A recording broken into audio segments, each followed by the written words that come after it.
Good morning, all. Hello, I'm audible. Good morning, sir. Yeah, is my screen visible? Visible, sir. Yes, sir. So we'll start exactly at 9:02. We'll give 2 minutes people to join still. Yeah, sure.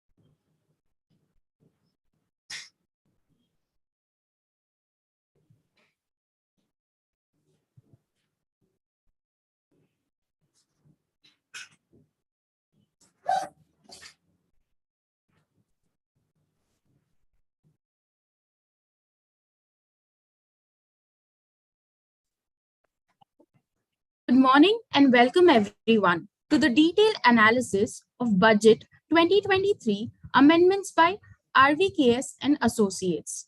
Before moving, certain rules I wish to iterate. I will prompt at the completion of 25 minutes so that the presenter can either wish to continue presenting or go for a Q&A session for the remaining 10 to 15 minutes. Another prompt will be given at the 35th minute. At the 40th minute, I will request to wind up the session. If participants have some questions which are unaddressed, please mail them to the ID shared at the end of the session. We now begin our session with Venu sir. Request you to present, sir. Good morning, all. My screen is visible, right? Yes, sir. Yeah. So now I've been asked to take 8 topics on the budget 2023. So before starting, I would like to start with certain points. Say history is always, we should know history before knowing what we are going to discuss present. Why it is important is what was earlier, what is changed, and what is going to be implemented in the future. That is what we are going to discuss. Just on this note, I would like to ask all the participants, just answer in the chat box. India celebrated its Republic Day on 26th of January. May I know who was the guest who attended the Republic Day function? I'll give 1 minute. You can answer. Please don't Google for your answers.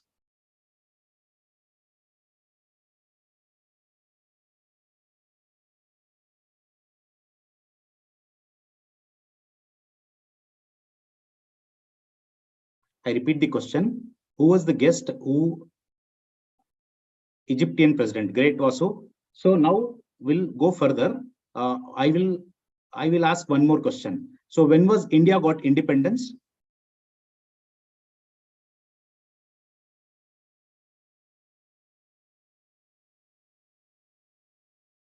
(1947). Okay, great. So when did Goa got independence?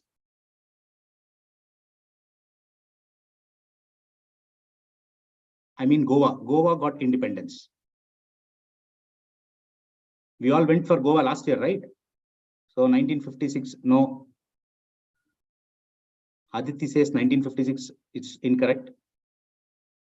Any other answers?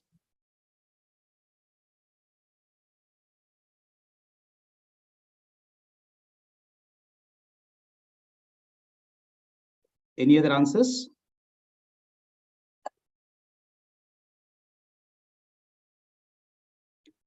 Aishwarya says 1961. Great.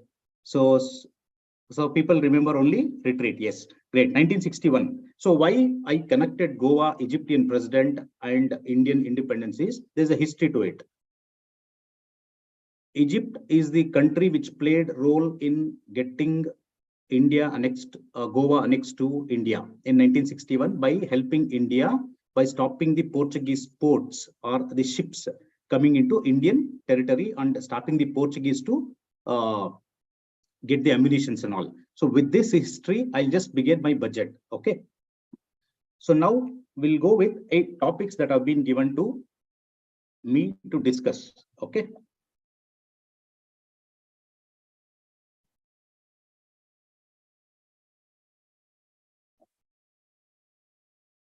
Is this second screen visible? Yes, sir. Okay.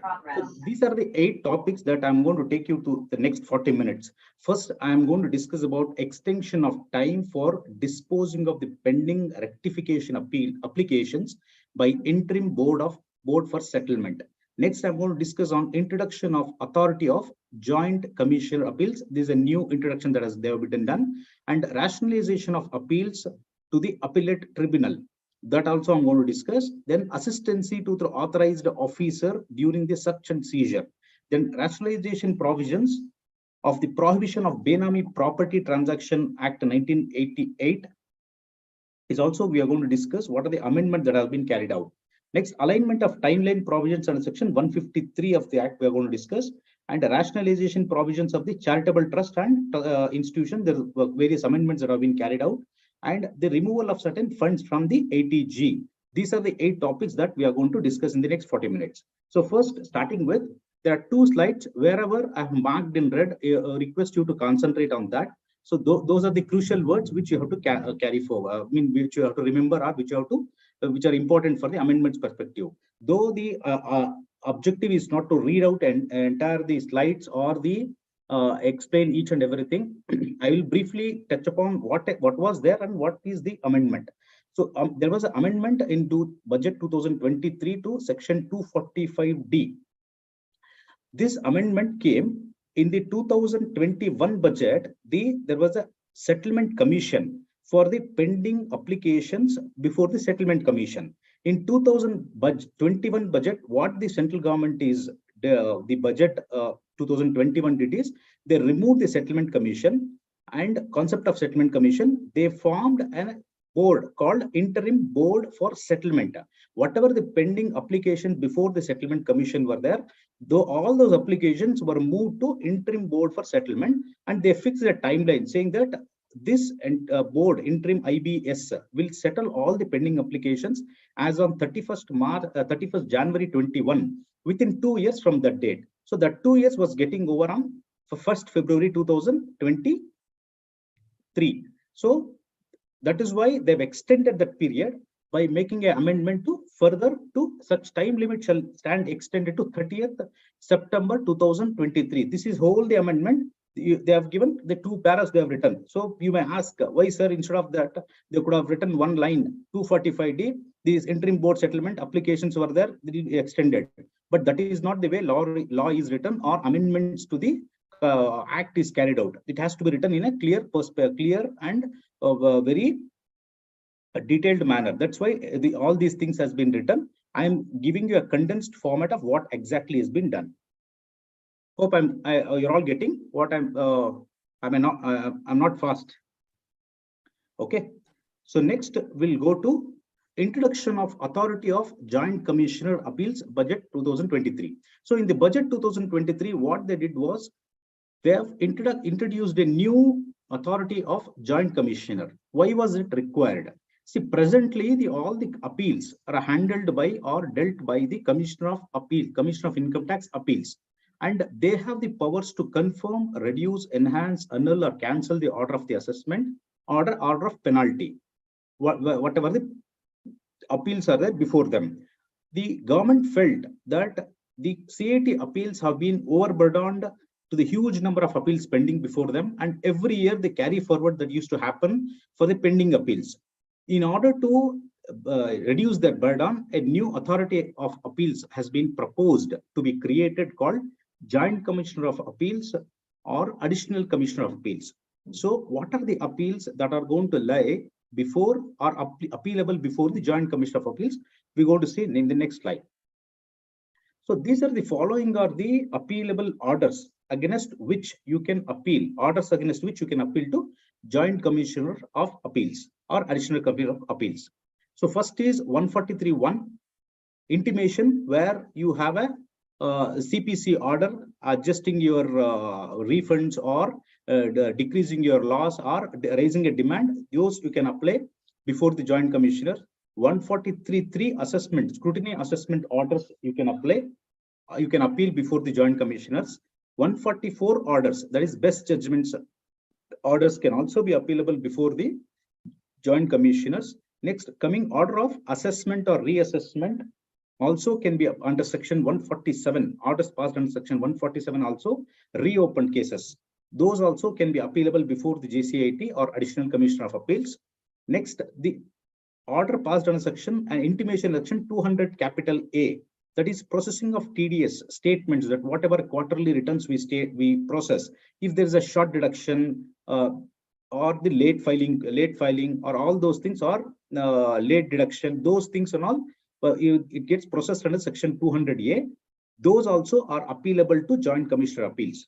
Then 201, this is with respect to failure to deduct or remit after deducting within the due date, or even not remitting at all.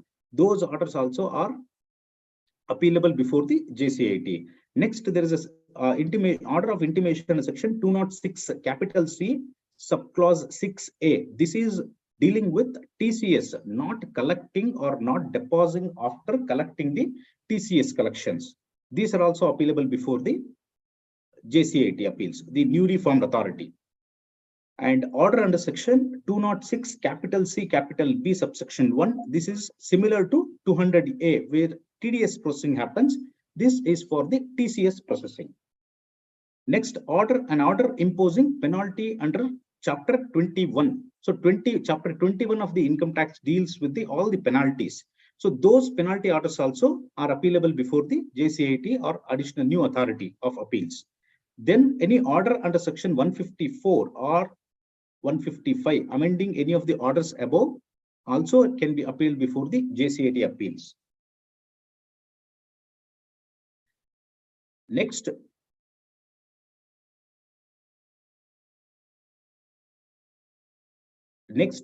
what is the what happens to the appeals which are pending before the Commission appeals? Whether those can be transferred to JCIT new authority, that is the whole concept or intent of this amendment. Because whatever the appeals that have been already appealed before the CIT appeals, to lesser their burden only, this new authority has been created, and the provisions have been amended such that this new amendment will enable the transfer of certain existing appeals filed before the CIT appeals to the Joint Commissioners. So, but only one thing is, all the appeals before the JCIT appeals can be appealed only if an order is passed above the rank of a Deputy Commissioner. So that means Assistant Commissioner or Deputy Commissioner, if he passes an order above that rank only, below that rank only, if any authority below that rank only, if order is passed, that can be appealed. Above the Deputy Commissioner, if any orders are passed, those appeals can be appealed only to the CIT appeals, not to the JCIT appeals. Okay. Next, these appeals are similar to the faceless assessment. This will be dealt with, and this will be disposed of technology with using the National Faceless Appeal Scheme only. One important thing is, since the new authority is going to come from the effect, it is going to be effect from 1st April 2023, there will be opportunity, fresh opportunity will be given to the assessee to be heard, saying the new authority is formed. Like 129, whenever the issuer, there is a change in authority, they will issue a notice saying there is a change in authority. So this is the fresh compliances or fresh submissions you have to make. So next, we are going to deal with rationalization of income tax appeals to appellate tribunal. So there is a section 253 subsection 1. So what are the types of orders that were appealable to the appellate tribunal? When the Finance Act 2022, when they made, there was a they missed out to include certain sections in 253(1). Those sections are under section 154, 250, 270A. Whatever the orders passed by the CIT appeals under section 154, 250, 270A, 271, 271 capital A, 271J and or 272A. These are only sections which the orders under which if the commission is passed, this could be appealable to appellate tribunal. They had missed out to include the below sections what under subsection 271 AA-B, AA-C, and AA-D. These are relating to penalty provisions. So these sections, these sections specifically, they are not included in 253(1) appeals. So now with this amendment, they have made such that if any order is passed by the Commissioner of Appeals against the appealable order, penalty orders, like 271 AA-D deals with imposition of penalty where search has been initiated under section 132. 271 AA-C deals with income determined where under section 68, 69, 69A, undisclosed income basically, or unexplained income. These are the or unexplained credits. These are the sections which deal with 271 AA-C. And section 271 AA-D deals with certain entries in the books of account or false entries or omission of entry in the books of account. If these are the penalty orders, if the Commissioner of Appeals used to pass, then there was no mechanism under section 253(1) to file appeal to appellate tribunal. You have to directly go to High Court. So now they have amended, and then now these can be appealable before the appellate tribunal itself. This is the whole amendment that has been carried out.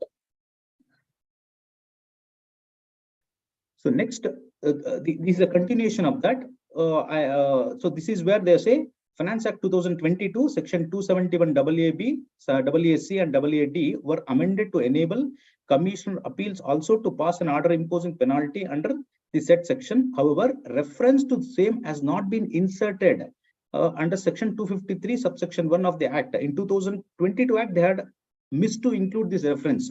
Now with this amendment, they have included. So this also can be appealed to appellate tribunal. Similarly, earlier under 263 Finance Act 2021, I'm talking about, under 263 or 264, if any orders were passed by the commissioner, these were not appealable orders. So this is the end. Once the Commissioner of Appeals pass an order section 263 or 264, these were the end. You cannot appeal. Now they have amended, and under 263 cannot appeal such orders to the appellate tribunal. Therefore, it has been proposed to that section 253 of the Act may be amended so that appeal against the order passed under section 253 also can be appealed to appellate tribunal. This is the whole substance of the amendment to rationalization to tribunal, appellate tribunals.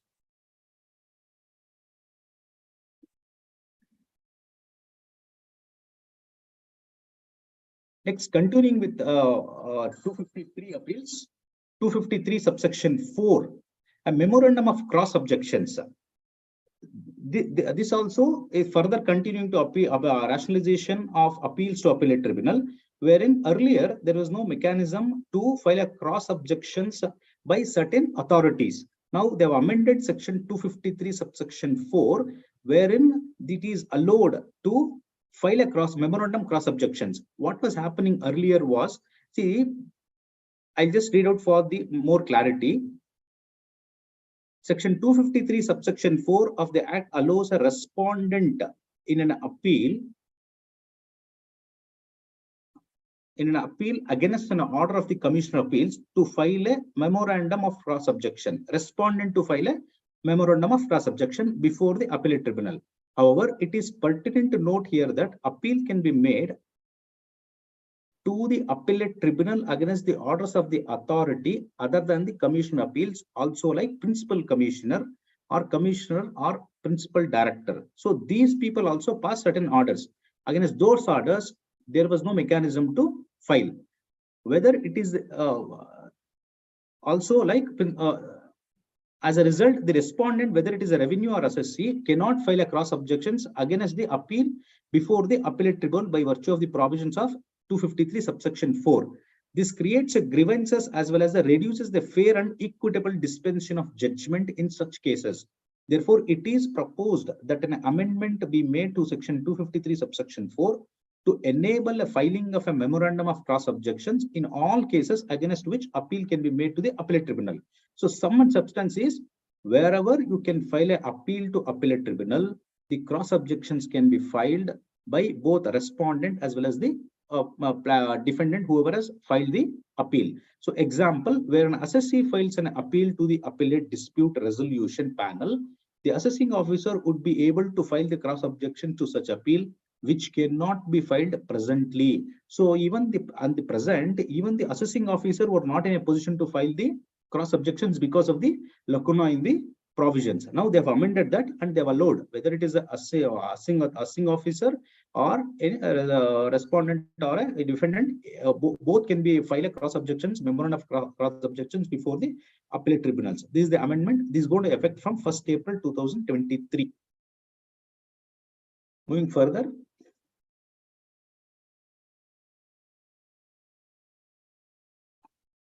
So next is the assistancy to authorized officer during search and seizure. So search and seizure happens under section 132. I'll again explain the whole substance of it, what was the present and what was the amended and how it's going to impact. Under the present setup, the officers or income tax authority who go for searches, they can request the services of any officer, be it a accountant of any company, be accountant of a bank, or be the officer in any other department. They can request their services. They can also be joined to be part of the search procedures. So what they are saying, requisition of services of other officers for assistancy, examination of books of account and other documents, procedure for custody of evidence, provisional attachment. For all this purpose, the authority can ask, other than the income tax officials, if I'm working in some other department, health department I'm working, I can take one health officer. If I'm working in a bank, I can take a banker. Depends upon his cadre they take. And if I'm working in CAG, I can take one person from CAG. If I'm working in state accounts, I can take from there also. So income tax authority has got so much powers to take anybody along with them to carry out the searches. Okay. Now, with the new technology, why they have amended these provisions is, with the advancement of technology and digitization, every aspect, including the management, maintenance of the books of account, the storage of the data, everything is cloud-based, or you invest in digital assets, all those things is happening. And this unearthing of the undisclosed income is going to be a very challenging in the present scenario. Keeping in that mind, the 132 has been amended to give the powers to the authority who goes for searches to include the digital forensic professionals, valuers, and archive experts along with them, with a specific approval of the commissioner. So when they go for searches, they can take this other digital professionals or digital forensic experts or valuers or cloud storage experts, all those people they can take along with the other professionals like locksmith or carpenters or etc. Why all these people there to open the lockers, all those things they take. Okay. So now when they take that, what exactly is the amendment has been done is, the authorized officer may requisition the service of any other person or entity as approved by the principal commissioner or principal director general or director general in accordance with the procedure prescribed by the board to assist him and make a reference to any, and the officer whoever has taken this person, he can also make a reference saying, I had taken so and so person in his report, in his search report, he can mention. And the person who have joined them on search, the external people or entities, representing entities, whenever they join, they will be assigned a role saying that you have been asked to estimate this fair market value of and this asset or this value of property, all those things. And they are given a time of 60 days to submit a report also. So this is applicable to others also. So it's not that everybody who joins on search will be given this task. People who are in a higher cadre, the evaluators or the digital experts or the property valuers or gold valuers, they will be given. Others also I'll ask them to be accompanied for witness purpose or for other such work. This will also get effect from 1st April 2023. So next, coming into the amendments which were carried out for the provisions with respect to prohibition of Benami properties Act 1988. So this also, if you look at the act, Benami properties for prohibition, some big act, some lot of amendments happened. It's not what the exactly amendment has happened is earlier under the existing provisions of section 46 of the prohibition of Benami Properties Act, any person, including a initiating officer, aggrieved by the order of the adjudicating authority, may prefer an appeal to the appellate tribunal within period of 45 days from the date of the order. So this is where the amendment has been, they have carried out. 45 days from the date of the order. Okay, so the amendment that they have carried out is, if you look at the second para, third line, it says 45 days from the date when such order is received in the office of the initiating officer. From the office of the initiating officer or aggrieved person, as the case may be. Similar change is also proposed with reference to the order passed under section 54A of the prohibition of PGBP Act. So what they have done earlier was 45 days from the date of the order they had told earlier. Now they have amended saying that 45 days within period of 45 days from the date when such order is received in the office of the initiating officer or aggrieved person, as the case may be. So whenever the order is received, it is from the date of receipt of the order, it will count, not from the date of the order. That is the whole substance of the amendment. So another amendment that they have carried out is, it used to be a huge challenge whenever the authorities or a ED, Enforcement Director Authority, or any authority which used to unearth the Benami properties.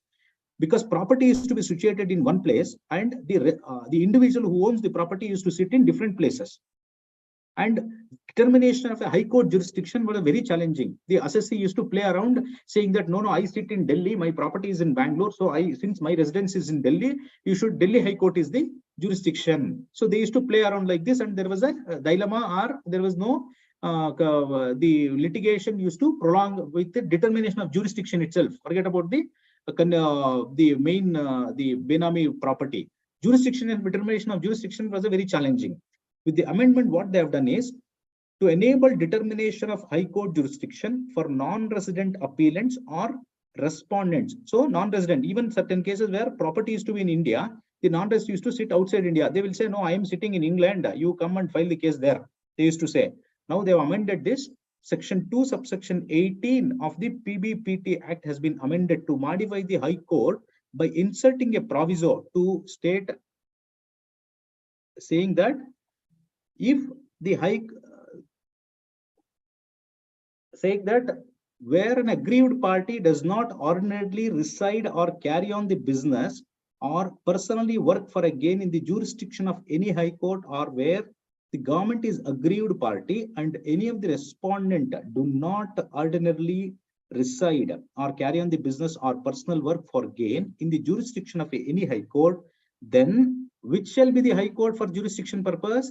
The high court shall be such within whose jurisdiction the office of the initiating officer is located. So you may wonder, who is the initiating officer? So initiating officer is the person who initiates the action under the Benami Properties Act. Saying, so the person who is sitting in, he may be sitting in Bangalore, the properties may be in and around Bangalore. So then the Karnataka High Court, Bangalore High Court, Karnataka High Court will be the jurisdiction for this. Suppose if the officer is sitting in Mysore, for him also the High Court will be Karnataka High Court. Suppose if the property is in Bangalore only, officer is in Mysore, but still also it will be Karnataka High Court only. Suppose the properties are in Delhi, if the officer initiates from Bangalore, generally that doesn't happen. The person who is the officer who is sitting in Delhi only will initiate. So respective jurisdictional high court only will be able to handle where the case will come up. Hope I'm clear.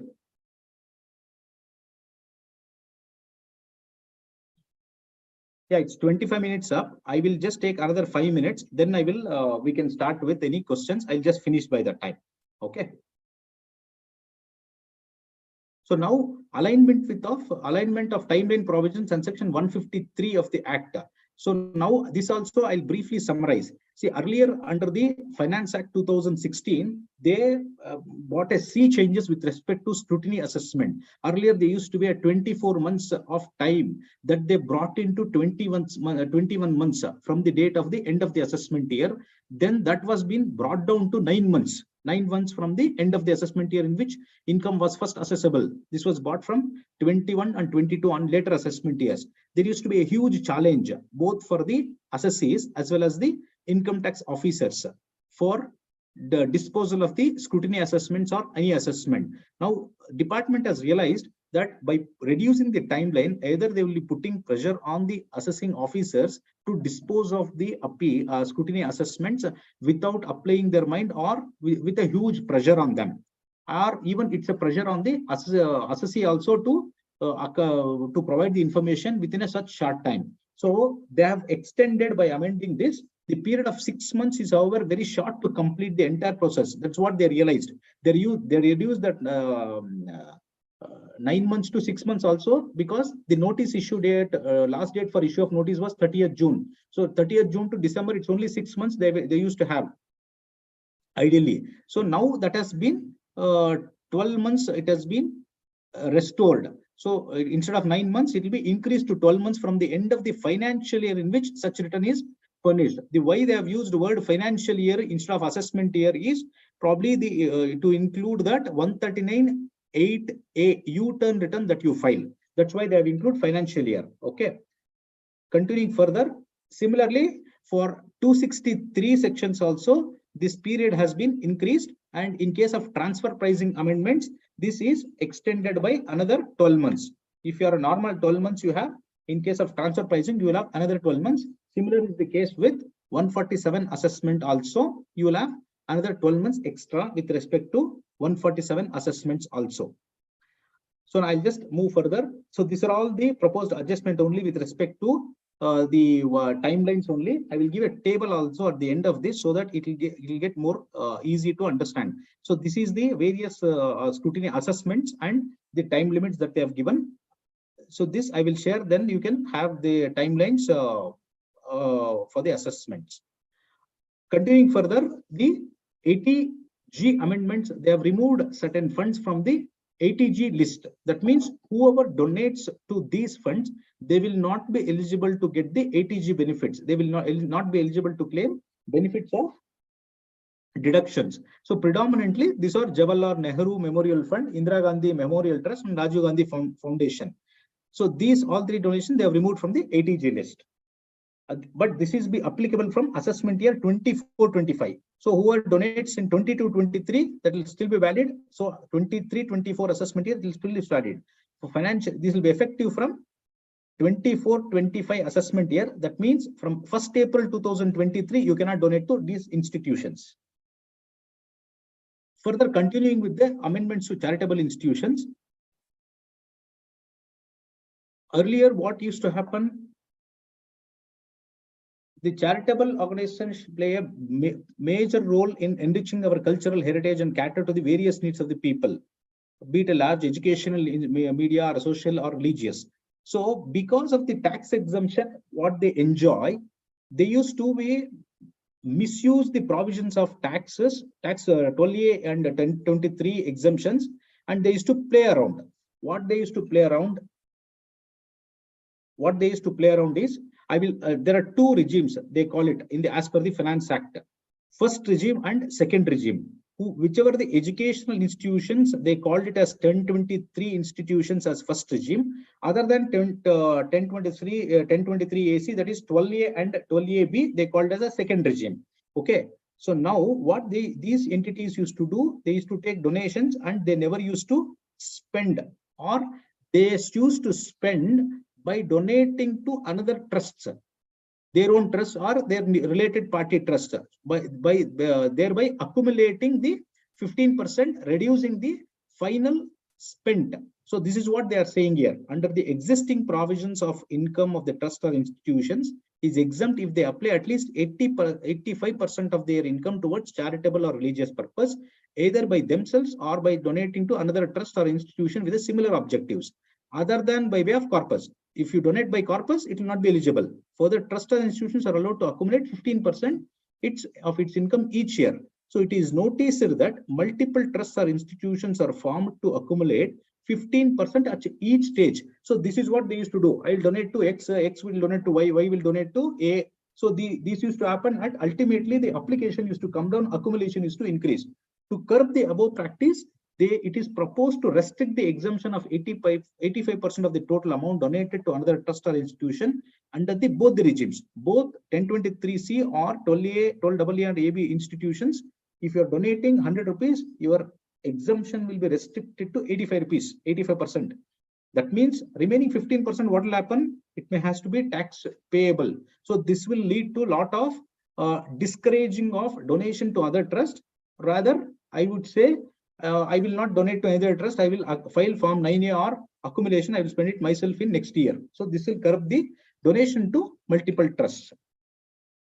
This is the whole objective with which they are made. So next thing they brought change here is deemed exit in the event of failure to register. So what used to happen earlier, there is a provision in the Income Tax Act where if a charitable entity or 12A or 1023 exempt entity, tax exempt entity converts into a non-tax exempt entity, that is trust converts to a private limited or partnership or any other form, non-exemption entity, at the time of conversion, it has to be payable tax on the whatever the income accrued over the years, whatever the tax benefit that is got, it has accrued. If it has got a balance in accrual reserves, that on that they used to pay exit tax. Now with the amendments to the renewal process, the entities which have not renewed are automatically treated as converted. This was not there earlier. So entities which were not carrying out the activities in a true spirit, they never applied for registration, they remained silent, and then it is automatically converted without applying for the provisions of conversion. So this government noticed this and they brought in these provisions wherein, to avoid, it is proposed that if a trust or institution fails to make an application for registration or approval, it shall be deemed to have been converted into a form not eligible for registration or approval on the last day of making such application. So if there is a last day, on that day, if you have not applied, you will be deemed to have been not eligible for registration of approval, and you will be taxed on the whatever accreted income is there. So this is called as an exit tax also. Earlier there was a specific provision on conversion you have to pay. Now with this, if whoever is not applied, they were deemed to be converted and they have to pay tax on this. Excuse me, sir. 35 minutes are done. 35 minutes. Okay, then I'll just stop. I'll have other two slides is there. I'll just cover it, or I'll just explain as it is. Okay. So registration also. See, earlier what is to happen? The entire renewal of 12A ATG is an automatic process. So you apply for registration, you upload all the documents. The government, they has set up a auto renewal system. Once again.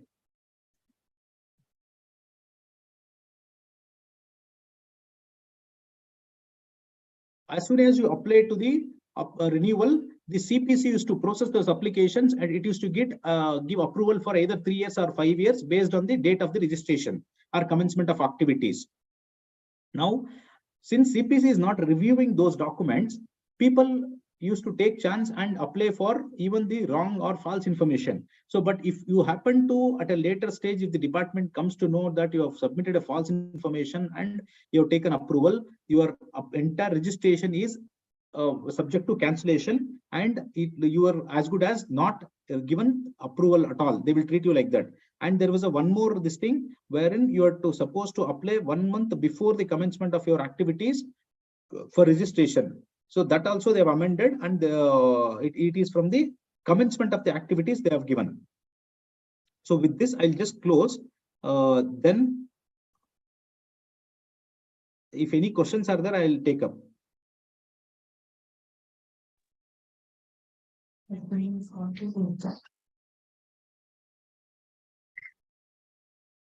The forum is now open for Q&A. Please share your questions in the chat box.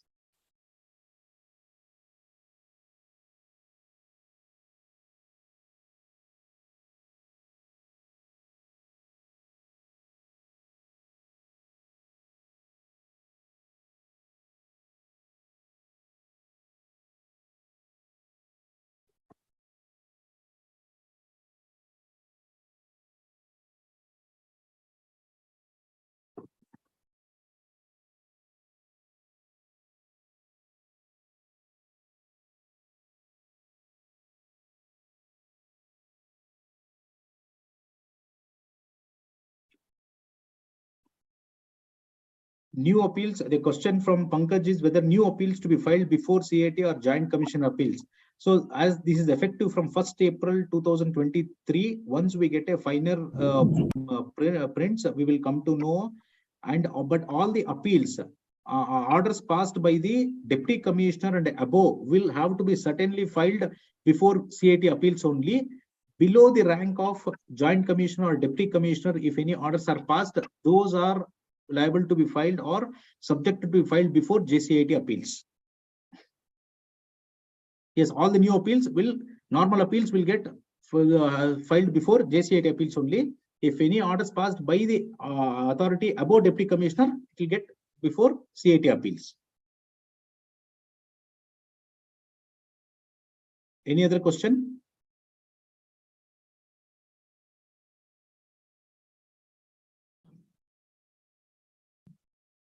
If participants have some more questions, please mail them to the ID shared at the end of the session.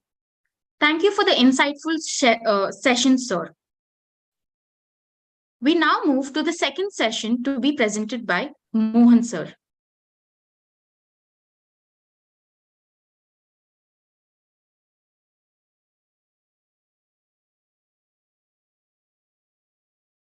You are presenting there, right? Yeah. Yeah. Thank you. Good morning, everyone. Aditi, am I audible? Yes, sir. Yeah, thank you. Good morning, everyone. So today I'm going to touch upon certain topics which are basically socio-economic measures which have been brought in within the Income Tax Act purview. There are totally about 9 topics. They are not connected to each other. So we will just touch upon each of it. And then I'm going to focus as to what are the steps that we need to take as consultants, advisors, and auditors under each of these provisions. That is how my focus on the presentation is going to be. So the first topic that we are going to talk today is payments to MSME. As all of you may know, MSME stands for micro, small, and medium enterprises.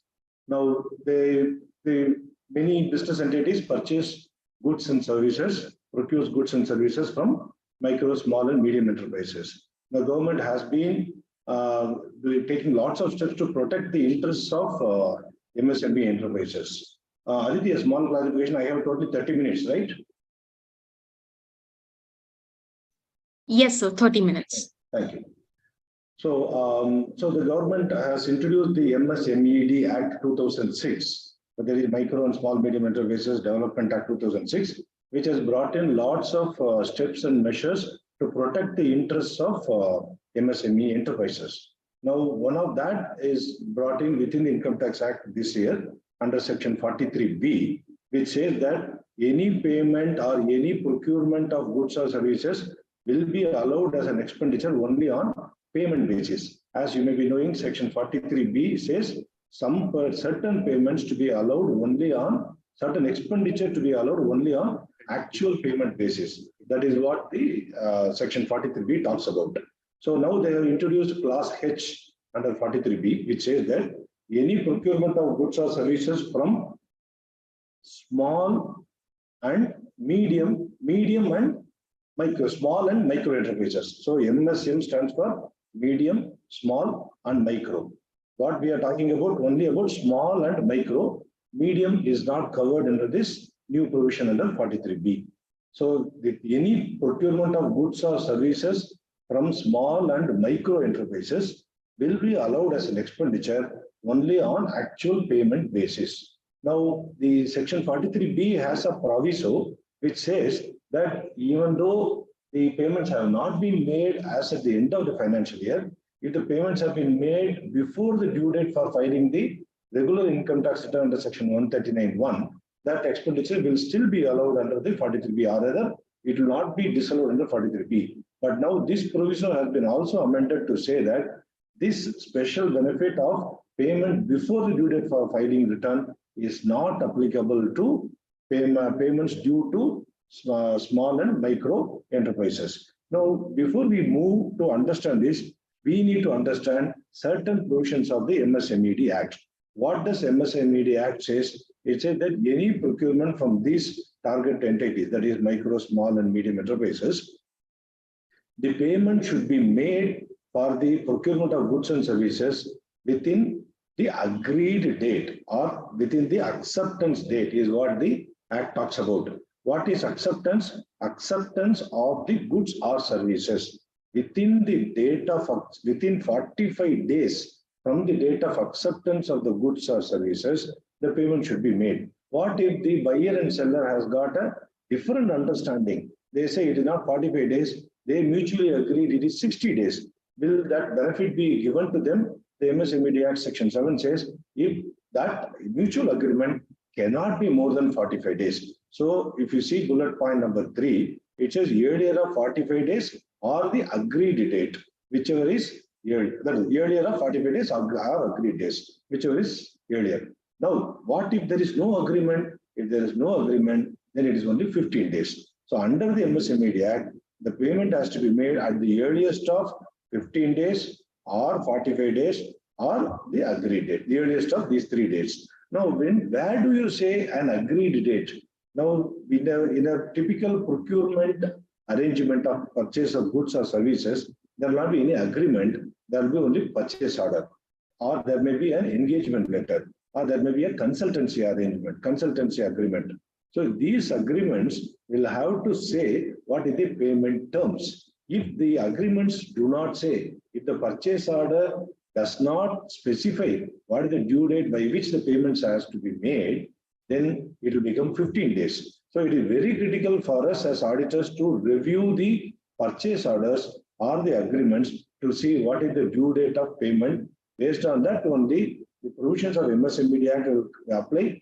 Based on that only, provisions of Section 43B of the Income Tax Act will come into picture. Now there is something called as acceptance, and there is also something called as deemed acceptance. What is acceptance? What is deemed acceptance? If the acceptance, it says that the actual date of delivery of the goods or delivery of the services. This is what is called acceptance. Now, if there is no proper evidence of that, then the date of the document will be treated as a deemed acceptance of goods and services. So, to understand the terms of acceptance, deemed acceptance, agreed date, all these things, we will have to read the MSME Act to understand that.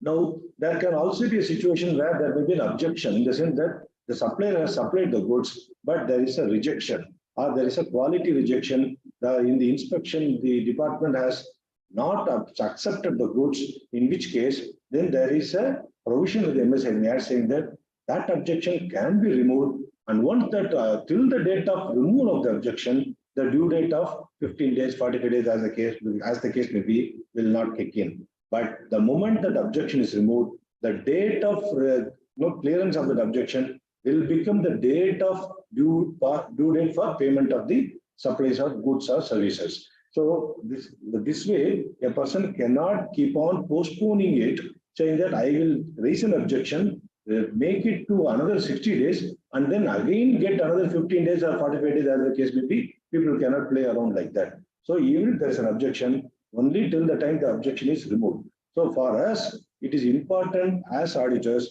to check whether the supplier is a micro, small or medium enterprises, for which it is important for us to get this certification or the clarification from the supplier of goods and services. Already under the CARO Act as well as under the Schedule 3, we have to separately certify dues to the MSME enterprises. Now, what is happening today is that the audit procedures, the assessee or the client writes to the supplier does not reply, then you deem that the person is not an MSME. Now, can you take that stand here is what we are going to discuss today.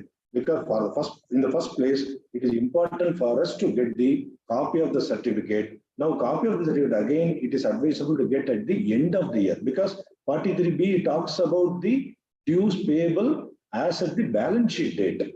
Now, an industry may be a micro industry, but by the end, at the beginning of the year, but at the end of the year, it may become a medium industry because of various threshold limits, crossing threshold limits, or the government changing the threshold limits under the MSME Act.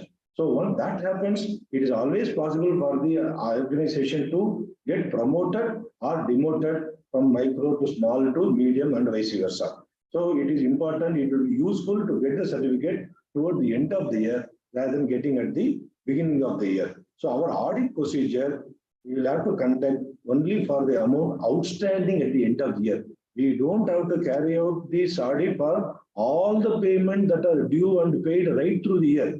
This is a major issue. There's a major misunderstanding in the industry. Everybody is thinking, saying that all the procurements right through the year, if they are not made within the accepted date of 45, 15 or accepted date, whichever is earlier, the entire amount will be disallowed under 43B. The perception is wrong. 43B talks about what is amount payable as at the end of the year, irrespective of the method of accounting followed by the SSC.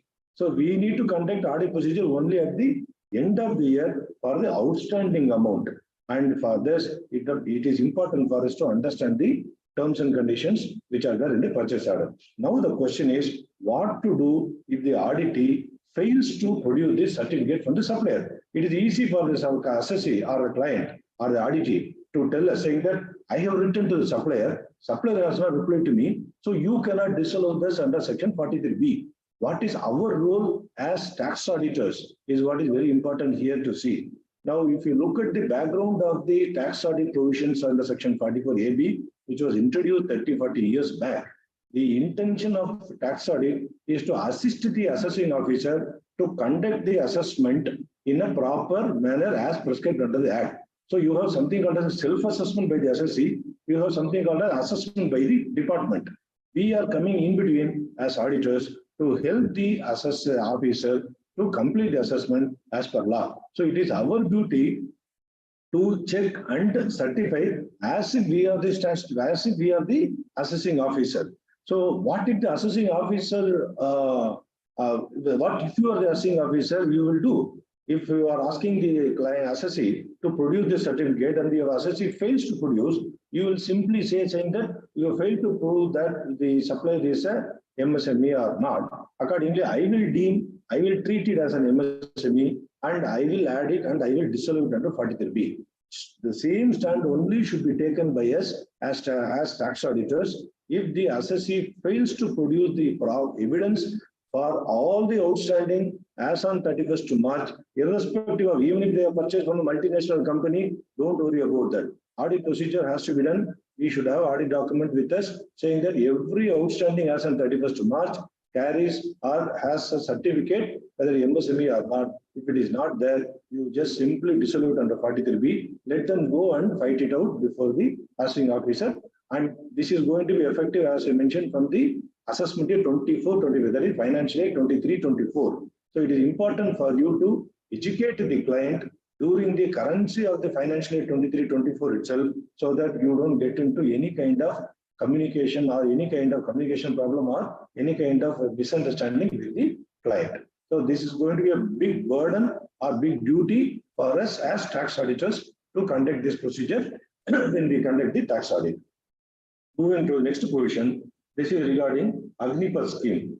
Now, Agnipath scheme is a new scheme which under which the government is recruiting millions of people as Agniveers. Now, this provision, you need to worry as and when we are going to have a client who is going to be an Agniveer. Now, under this scheme, what is going to happen? The individual will be contributing 30% of his package into a NITI, Agnipath NITI, and government also will be making a similar contribution to the fund.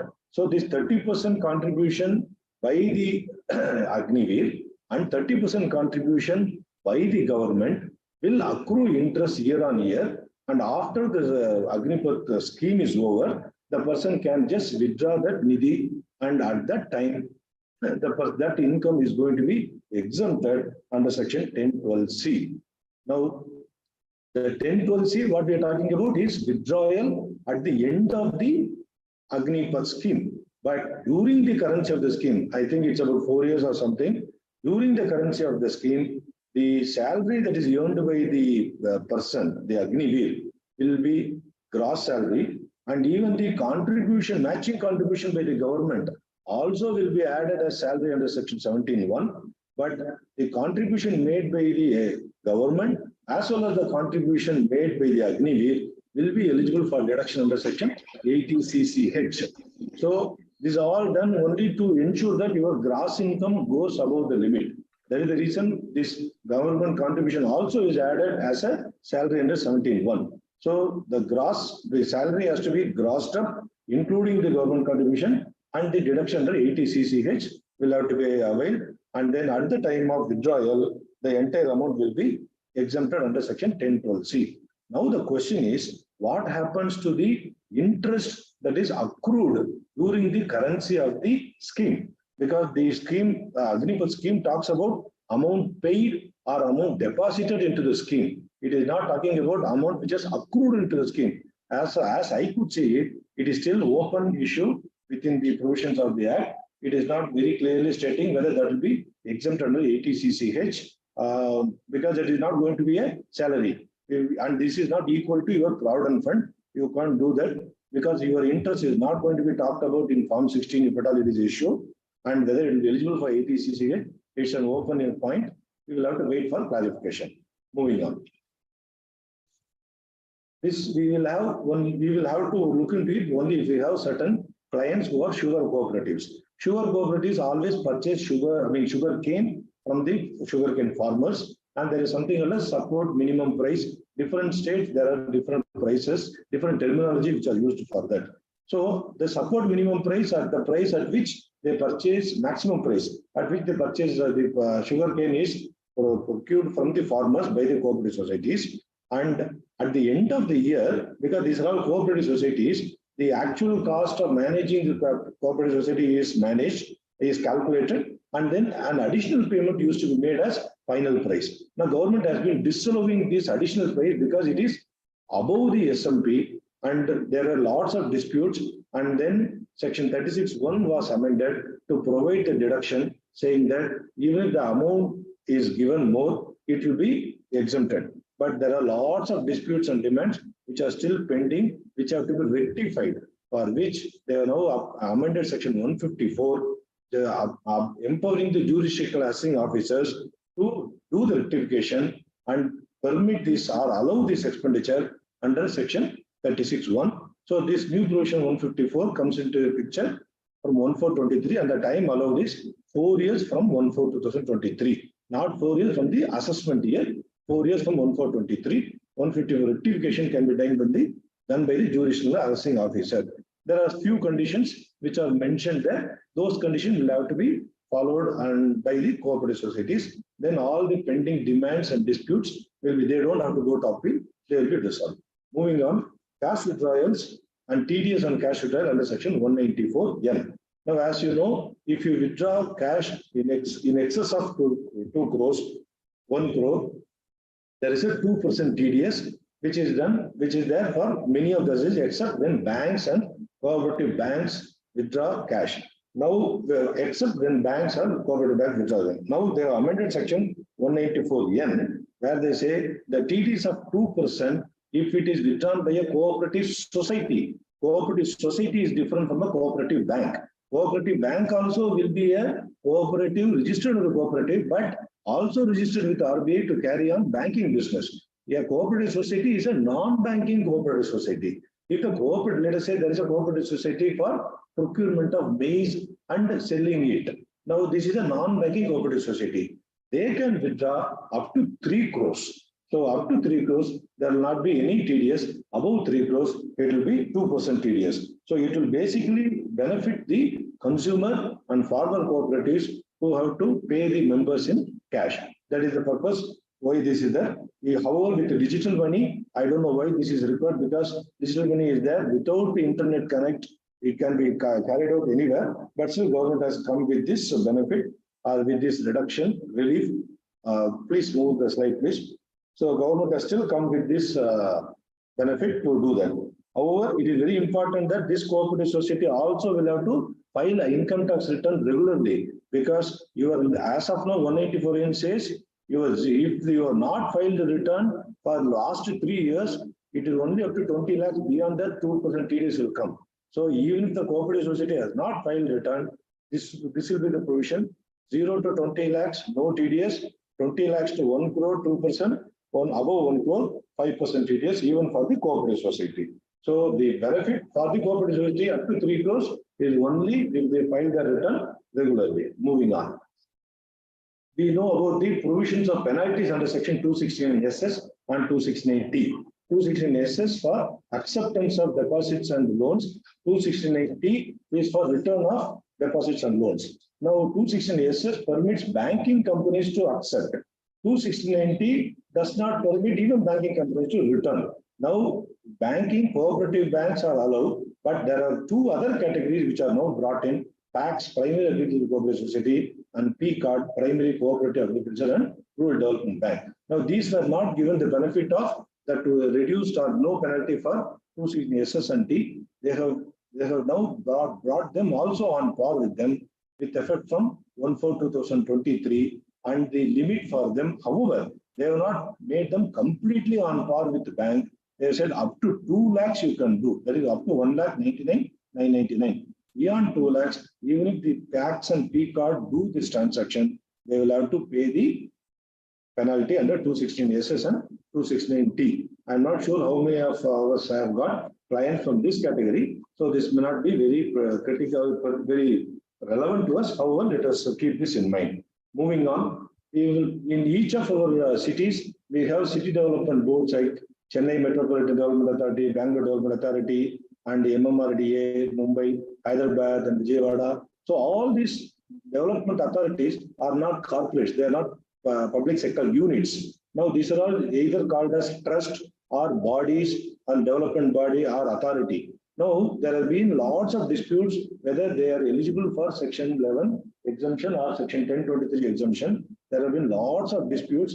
Disputes went up to Supreme Court, and Supreme Court gave a judgment recently in the case of Ahmedabad Urban Development Authority, saying that they are into business. However, they are not for any personal purposes. They are for public relief only or public purpose only. Accordingly, they should be exempted. So, the government also has accepted to that, and then they have introduced a new Section 1046A to say that it was under 1046, they have removed it and brought it under 1046A, saying that these development authorities also will be exempted under Section 11 or Section 1023C.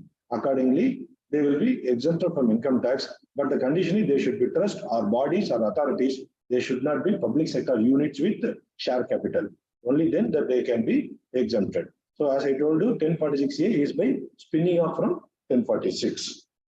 It is going to be effective from assessment year 24-25, that is financial year 23-24. Moving on. That is very important. These bodies will have to be gazetted. Gazette notification will have to be issued saying that these are exempted under Section 1046A. It is only when the gazette notification is issued that they will claim, they will be able to claim, get this benefit. Moving on, carry forward loss and depreciation for strategic investment. As you may be knowing, government has been selling off its shares in loss-making PSUs like BSNL. The person who is purchasing that, he will be not able to claim the carry forward loss because there will be a total control change, or there will be more than 51% share capital change in the shareholders. Because of this, Section 72A will kick in, and they may not be able to claim the carry forward loss. So the terminology or the definition of strategic disinvestment has been revamped under Section 72A now. Amendments have been carried out for 72A and 72AA. Thereby, in the case of strategic disinvestment, as defined in this Act, the person who is purchasing it will be able to claim the carry forward losses. And this is effective from the current financial year 22-23, that is assessment year 23-24 itself. And this will also be equally applicable for banking public sector units, where government is basically merging the banking public sectors. 2-3 loss-making public sector banks are merged with profit-making public sector banks. So there also it will benefit. So it will all benefit only the concerned stakeholders. I'm not sure we have any such assignments in our organization. So this also may not be of much relevance to us. Moving on, 15% concessional income tax for manufacturing cooperative societies. Earlier, assessment year 2021 onwards, a new section VAB was introduced, permitting 15% tax for a company which sets up a new manufacturing as a new manufacturing company. Now, in order to bring cooperative societies also on par with companies, the new section 115BAE has been introduced, saying that even cooperative societies also can do manufacturing activity. And then if it's a new cooperative society, then they will do it. A question may come, ATP permits 100% deduction of all the income earned by cooperative societies. When there is already ATP which is there, why should this be given as 115 BAE? Why not the government give this, make an amendment to ATP and give complete exemption to cooperative societies? The point is that cooperative societies are supposed to work on not-for-profit basis, whereas an organized setup is a manufacturer, whereas a manufacturing organization is more of an organized setup. And I fail to understand how a cooperative society may do a profit-making initiative as in under manufacturing. However, if they still do, they will get exemption under 115 BAE. If they are not, or if they don't want to claim under 115 BAE, they will get under 115 BAD, which is a 22%. Noted, Sumana. Thank you.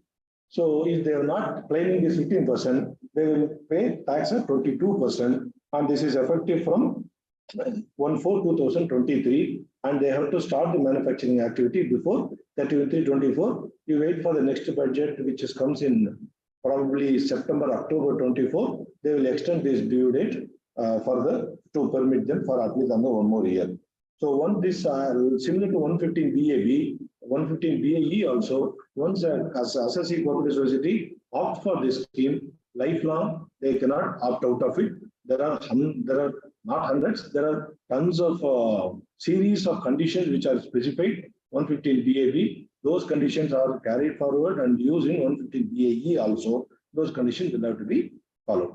The last one is rationalization of income exempt under life insurance policies. As you know, any money that is coming and from a life insurance policy at the time of maturity, the payment will come under two instances in life insurance policy, at the time of maturity or at the time of death.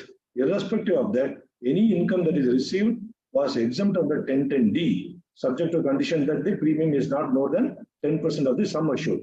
Now, this, in order to rationalize this with the mutual fund, what has happened is that people have been investing in life insurance policies instead of investing in mutual funds, because mutual funds have been brought in under capital gain tax. So accordingly, in order to bring them on par, in Assembly 21-22, they said if it is unit-linked insurance policy, the maximum premium that can be paid is only 2.5 lakhs. Now, the same thing they have brought even for non-unit policies and made it as 5 lakhs per year. It is not a single policy. All policies put together, if a person pays a premium above 5 lakhs, then he will not be able to get the exemption under 1010D at the time of maturity. But at the time of death, it will not be taxed. Now, this we see. So, according to what is going to happen, the maturity amount comes. If a person is alive at the end of the policy, he receives at the maturity, he will have to pay tax, but he can reduce the premium that has been paid and subjected to tax under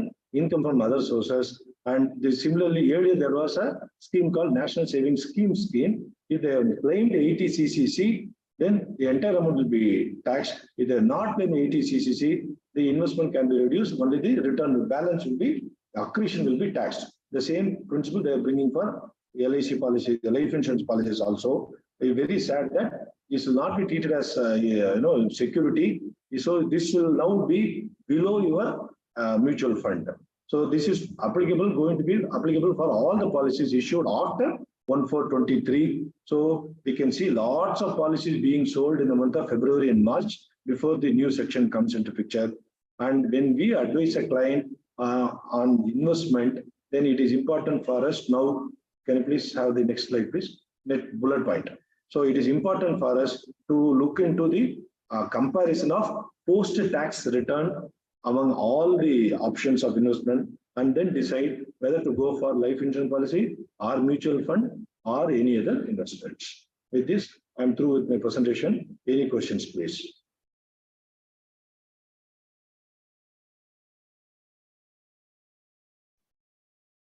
The forum is now open for Q&A. Please share your questions in the chat.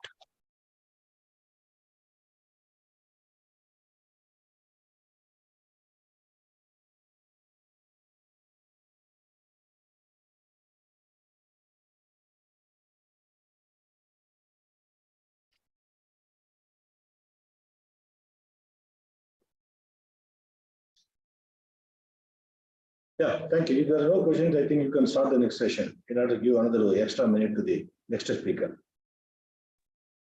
Yes, sir. Hello. Thank you for giving food for our thoughts, sir. I think Suresh Babu has a question. Suresh Babu, yeah, Suresh.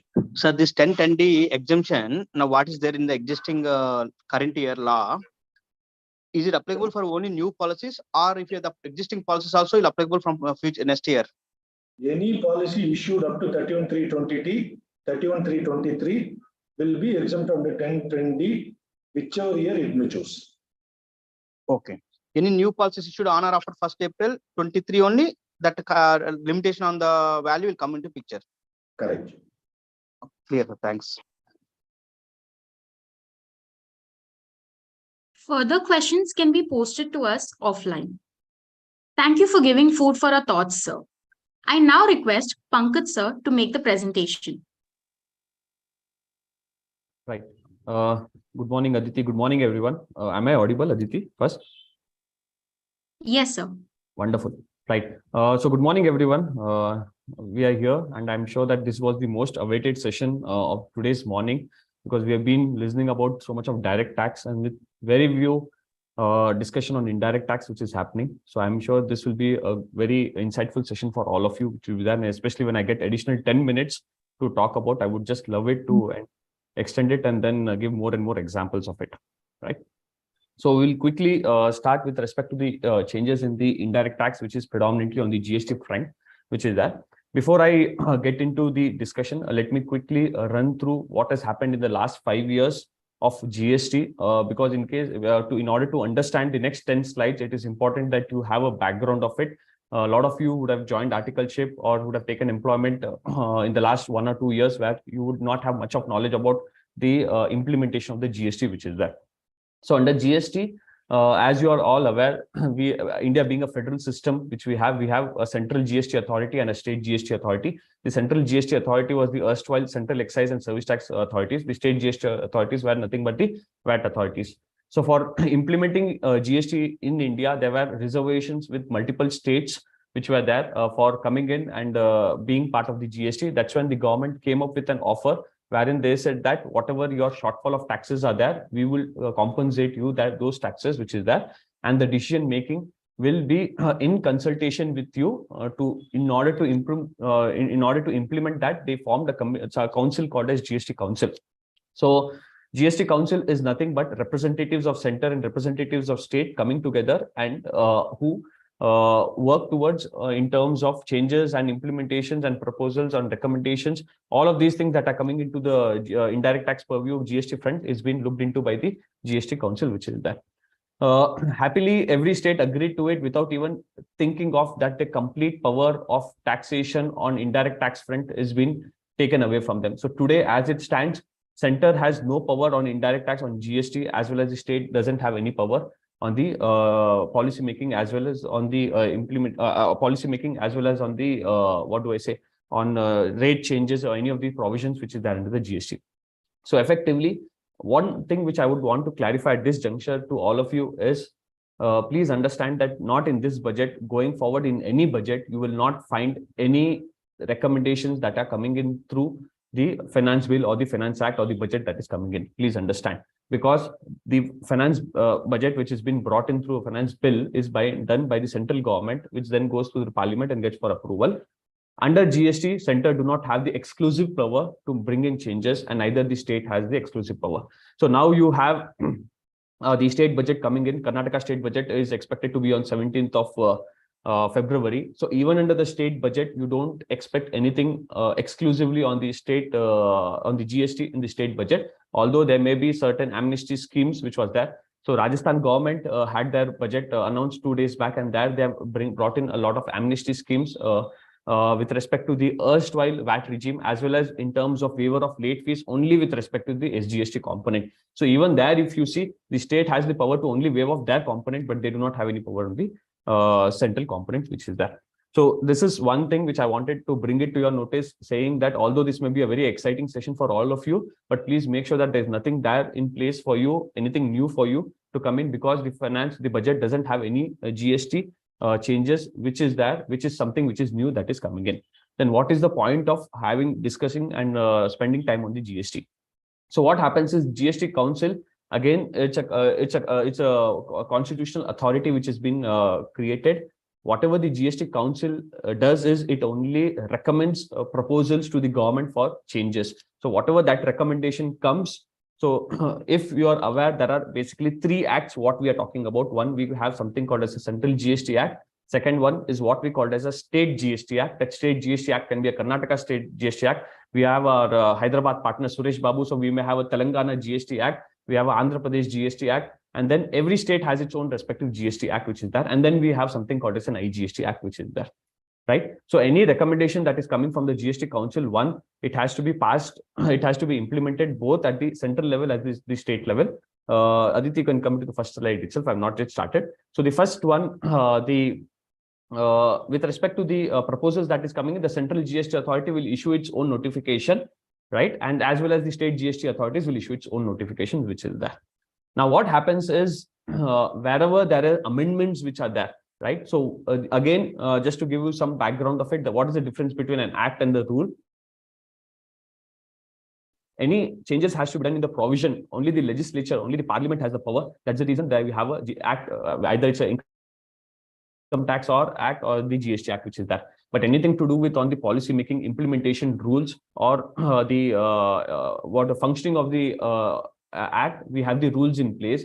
For that rule, the departments, whether it is CBIC or CBDT, have the power to make the amendments in the rules, which is that. So what is happening now? So you have a GST Council. GST Council gives its own recommendation. Those recommendations, if it is forming part of the rules, forming part of the rate change, independently center and state will come out with the respective notification and will change the rate of tax. Now, if there is something to do with the act altogether, then they will have to go and amend the act. If they have to amend the act, it has to go to the parliament. So if you see all the recommendations which are now being forming part of the Finance Bill 2013, these are all predominantly the recommendations of the 47th and 48th GST Council meeting is there. 49th Council meeting is supposed to happen sometime this week, which is there. Right. So all the recommendations of 47 and 48 GST Council meeting or 2-3 Council meetings, wherever they want to amend the act, which they couldn't do it during the year, they bring it through the finance bill, and then those changes comes to the bill, and then it becomes the act, and then those recommended changes has come into picture. So that is something which you have to take care of it in terms of not just now, even in future, you don't find any major thing that the government would bring in. Second, what is also important is, again, what happens is whatever, unlike your Income Tax Act, whatever the proposals that come is effective from 1st of April 2013, which is for the previous year, April 13 to March 14, and then you have the assessment year, which is that, right? Unlike your TDS provision, which is applicable from 1st of July of every year. So your finance bill has 3 aspects. One is your income tax, which is from April 13. Then you have your TDS provision, which is from July 13, which is there, right? But under GST, what happens is the government they have the power to notify the date of its implementation. So they will only make the changes in the act, and then they have a specific provision which says that the government has the power to notify from what date that implementation has to come into picture. So please understand, whatever we discuss now or whatever is there in the finance bill, it is not like, unlike your income tax, which will be implemented from April straight away, which is that. That can come as a part of implementation on 1st of February, 1st of December, 1st of March. Whenever the government wants to do it, they would do it. Ideally, first it has to be forming part of the act, which will happen only when the bills is passed to the Lok Sabha and the Rajya Sabha and then the president. But once it is forming part of the Finance Act of 2023, the implementation of it will be, the power is with the respective government for them to notify that, which is that. I hope this background is clear to all of you. With this background, can I proceed? Any questions at this stage? I can give you hardly 10 seconds. In case if you have a question, you can raise your hand, or else I'll just proceed with the recommendations, give you some background, what was the issue, and then what is the reason for bringing this change, and how does this impact in our day-to-day return filing, in our day-to-day audits, which is that. Can I proceed? I don't see any hands that are raised. Right. So the first amendment that has been proposed in the Finance Bill of 2023 is composition scheme, which is that. So first of all, let us understand quickly what is a composition scheme. Under GST, we have something called as a regular scheme and a composition scheme. What happens in case of a regular scheme? the supplier will have to maintain the records of the purchases and the sales. One. Second, they will be eligible to avail the input tax credit, and then the compliances return filing is little cumbersome in nature. In terms of composition scheme, what happens is they need not maintain all the records. There's no need of, they will not be eligible to avail the input tax credit. On whatever sales they make, they will be required to pay 1% or 2.5% respectively, depending upon what kind of activity they're carrying it out, which is that. Now, so all along what used to happen is, in case if there is an electronic commerce operator is nothing but like a Swiggy, Zomato, Ola, Uber. So all these are called as electronic commerce operator who onboards a third party vendor to supply the goods or services from their portal, which is that they don't supply it anything on. So Uber has no cards of its own. It is only onboarding its partners who will be giving the cards on them. So right now what is happening is, if anyone has to do business through an electronic commerce operator, they will have to compulsorily take registration under the regular scheme, which is that, right? Now they could not opt for the composition scheme, which is that. Now the government has now proposed wherein they will be now the people who are doing business through the electronic commerce operator, because there are a lot of small household people who are doing handicraft business and all. For them, filing return GSTR1, GSTR3B, GSTR9, 9C, it's a big headache, which is that. So in order for them to give that benefit, what they are now suggesting is that anyone doing business to an electronic commerce operator also can opt the benefit of the composition scheme, which is that. Now, interestingly, there are certain conditions which are there. One, it is only applicable if someone is selling the goods, what we call as within the respective state. That is nothing but an intrastate activity. Interstate is not allowed. So, because under GST, please understand, if you're doing business interstate, one of the conditions for you to avail composition scheme is you cannot do interstate supply of goods or services, which is that. So in such a case, if there's an interstate supply of goods, which is that, you cannot opt for composition scheme. So accordingly, if it is to electronic commerce operator, you will not be able to operate for this scheme, which is that. Second, the composition scheme is applicable only for goods and not for services. For services, you will still have to get into the regular scheme, which is that. So that is the first amendment, which is that. Can I move to the next slide, please? Right. So the next aspect is a very important aspect in terms of section 16(2). Section 16 talks about the input tax credit conditions. Section 16(2) talks about the conditions of input tax credit. It has 3 provisos, in which case input tax credit will not be allowed. I will not only focus on what is required to be done. I will also try to focus on what is other than this, you people are supposed to take care of it in your day-to-day compliances, which is that, because this may not be a bigger change, which is that, but there are many things which has come changed in the last recent past, which is that. Now, so in case if you all recollect, in September 2022, there were amendments made in the GST reporting. Today, your GSTR 3B reporting has become much detailed, wherein you are required to give details of what is the gross credit that is reflecting in 2B, not in your books.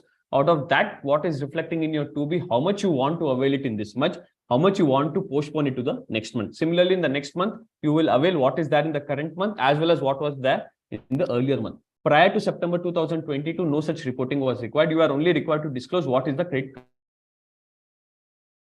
for this month, which is that. But from September 2022, you are required to bifurcate credit for this month and credit for earlier month, and as well as credit for current month, which you are postponing to avail the credit.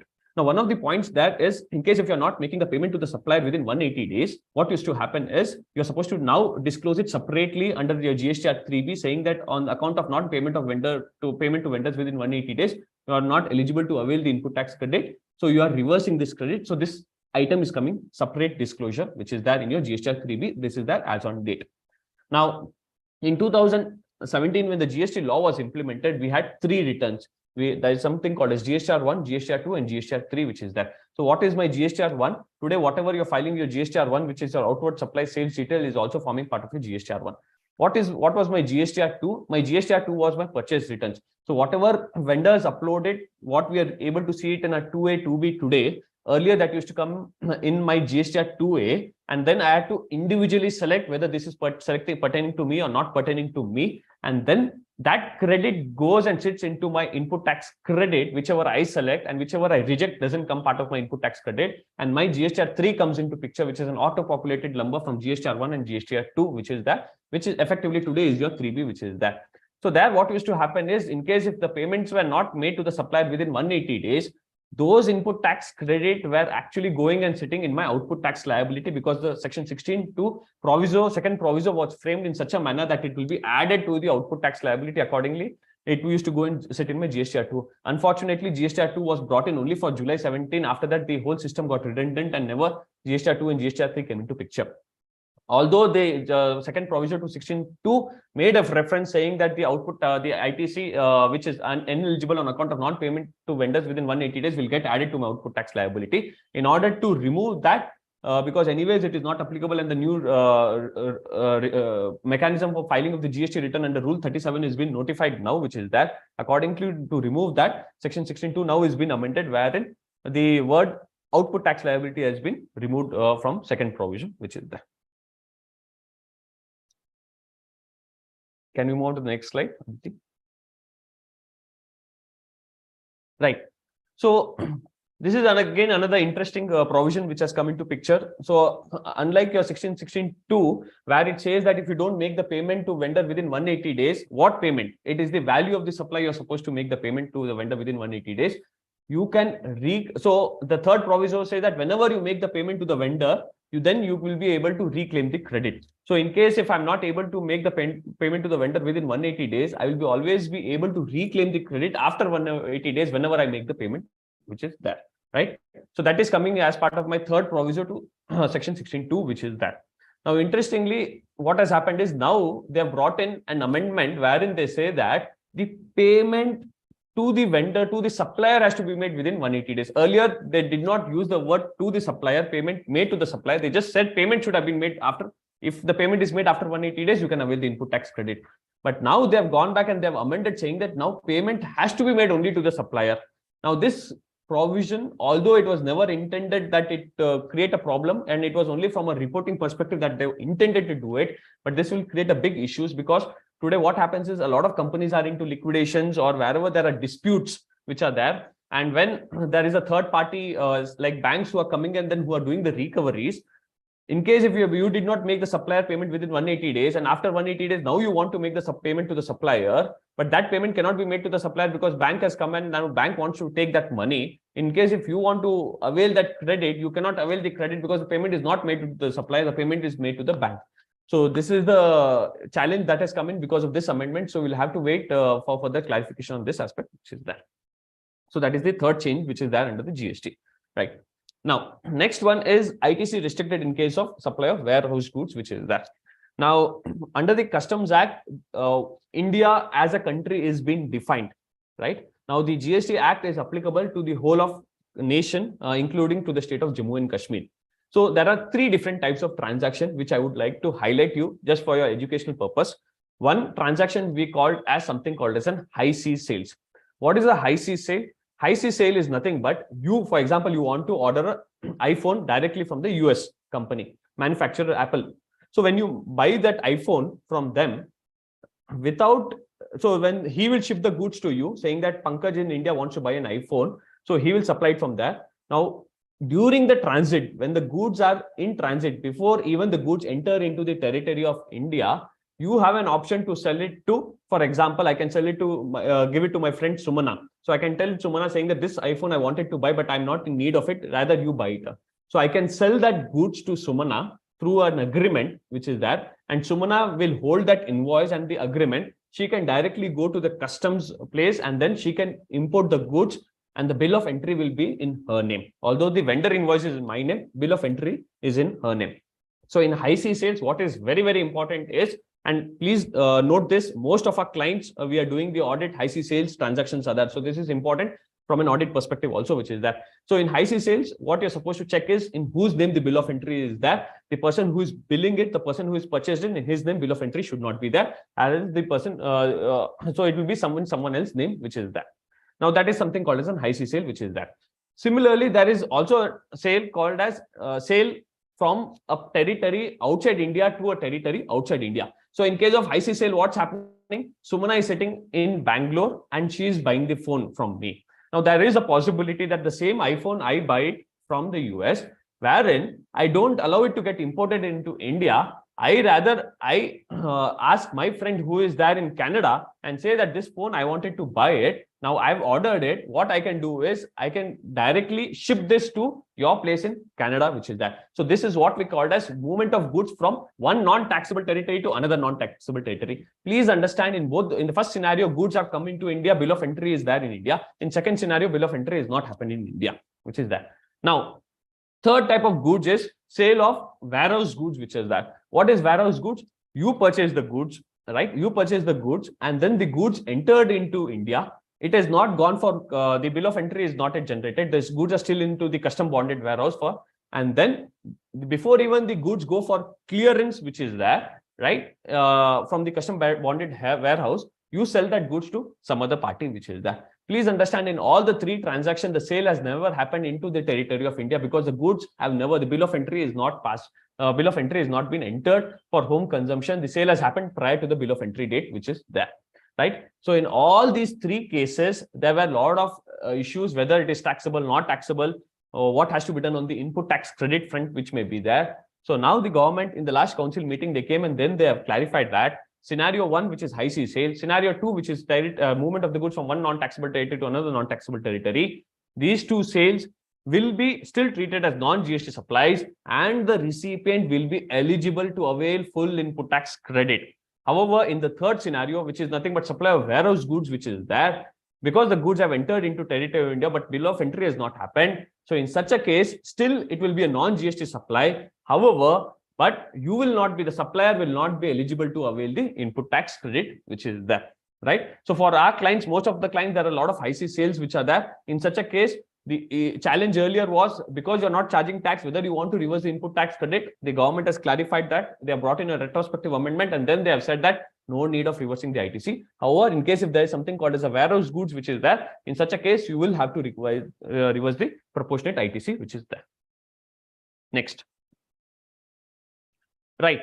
So next aspect is on the section 17.5. Section 17.5 under the GST law talks about the block credit or ineligible credits which are there. So these the 17.5 consists of motor vehicle, goods for personal consumption, food, it might be, or personal travel of employees which might be there. So all these are restricted credits which are there. One important clause under 17.5 was any goods given free of cost, lost, or sample sales. In such a case, you will not be eligible to avail the input tax credit. So what is happening today? Wherever our clients, we are giving goods free of cost, or it's been given, what do I say, free of cost or as a sample sale, we are supposed to go back and check whether ITC has been reversed or not, which is that. Now the question came for discussion is, what happens if these goods have been given for CSR purpose, which is that. So I purchase certain laptops for our office and I give it to an NGO, which is that. Can I avail the input tax credit, which is that. So one school of thought is that this gets covered specifically under section 17.5, saying that goods given free of cost, which is that. So I cannot avail the input of ITC, which is that. But I can still say that this is not being given free of cost, which is that. In terms of there is a commitment under section 135 of the Companies Act where I'm supposed to do a CSR obligation, which is that. So there was a view taken that ITC need not be reversed into that. Matters have gone to various courts, which is that. In order to resolve this, government brought in a proposed amendment saying that we will bring in a separate line item under 17.5 saying that goods or services used for CSR purpose is not allowed for input tax credit. Now, interestingly, the 17.5 heads talks only about goods sold free of cost or given free of cost or given as sample sale. It never talks about services at all. So input tax credit on service was always debatable, which was there. Now they have brought in an amendment saying that 17.5, I think HB, which will specifically says that goods and services, anything used for CSR will not be allowed for an input tax credit.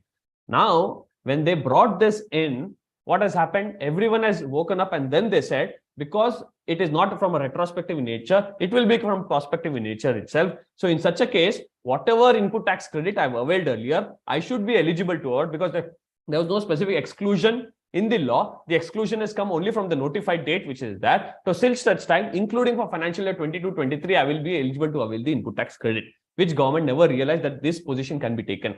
So that's the reason, couple of days back, government has now proposed saying that they will not bring this provision through the act. Rather, they will come up with a clarification and say that the intention of the law was always from July 2017 was to remove the input tax, not allow the input tax credit. So this amendment will not happen under the act, which is that. Now, however, even if it comes to the circular, the people will still go to the Supreme Court and say that the circular has come only from so and so date. So prior to this date, it should be allowed to us, which is that.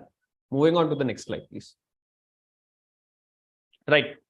Now, registration not compulsory for exempt supplies. This is a very, very interesting provision, very debatable. And again, as I said, it has huge implication for our clients, especially wherever these are, what do I say, ATG clients or the non-profit clients where we are. So what's happening? We have section 22, 23, 24. These are the three sections under the GST which talks about registration under GST. Section 22 talks about the threshold. Section 23, it's a very interesting section which says that if any person is supplying only exempted goods or services, he need not take any registration. So if we have a hospital client who is only supplying exempted items, then he need not, basically his services exempt, his services, what are the healthcare services are exempted, he need not take registration. In case if we have a client who is only into charitable activities, so his services are completely exempted, you need not take registration for them, which is that.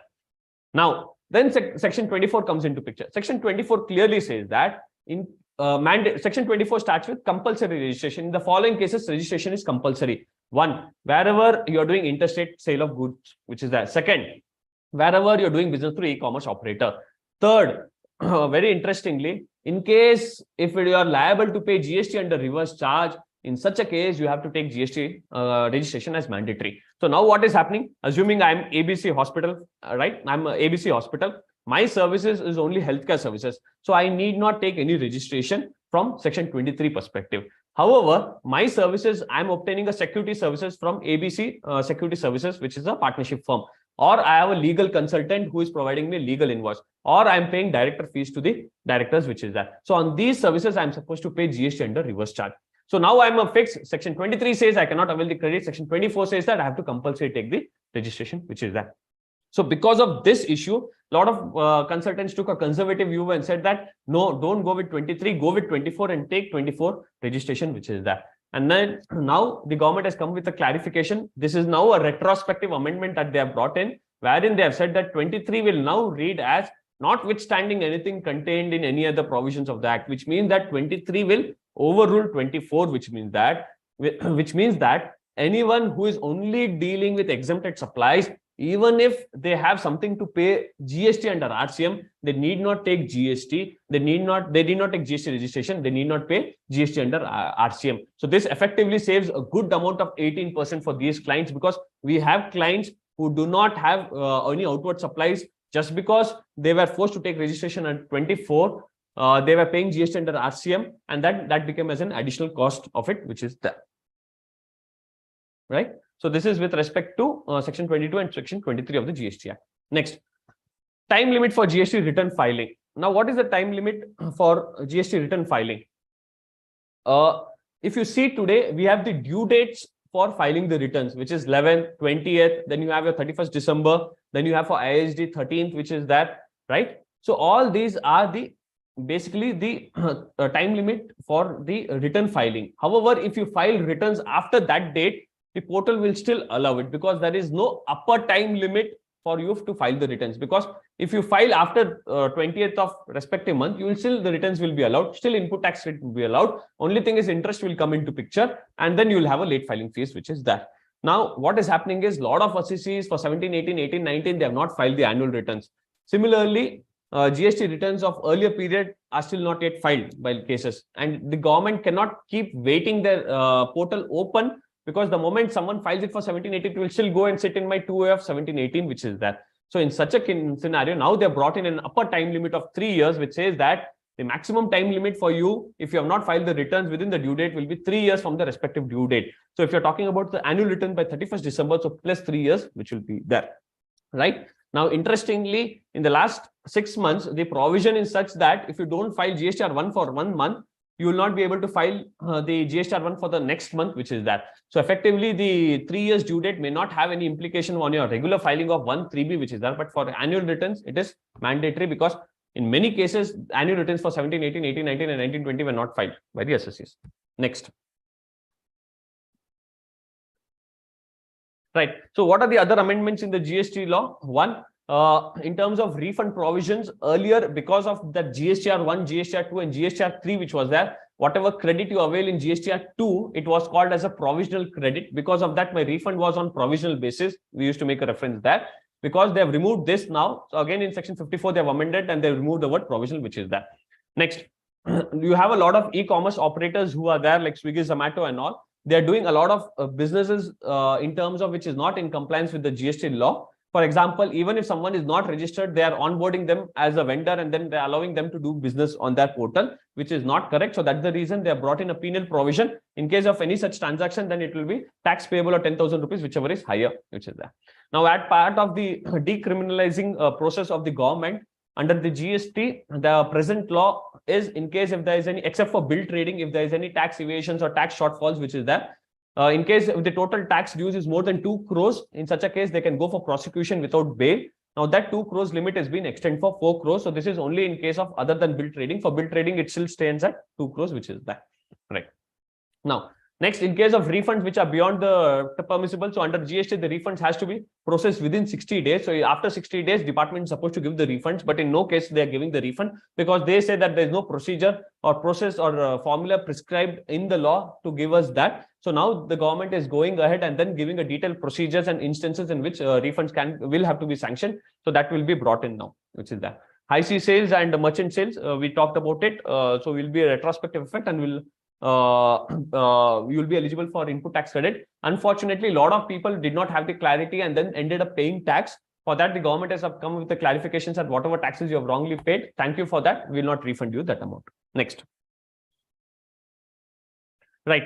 So next important is provisions in terms of changes in IGST Act, which is there. Right. So there are 2 important provision changes in IGST Act. I will spend 5 minutes on that. These are very interesting provisions which are there. And again, as I said, this has huge implications on audits also.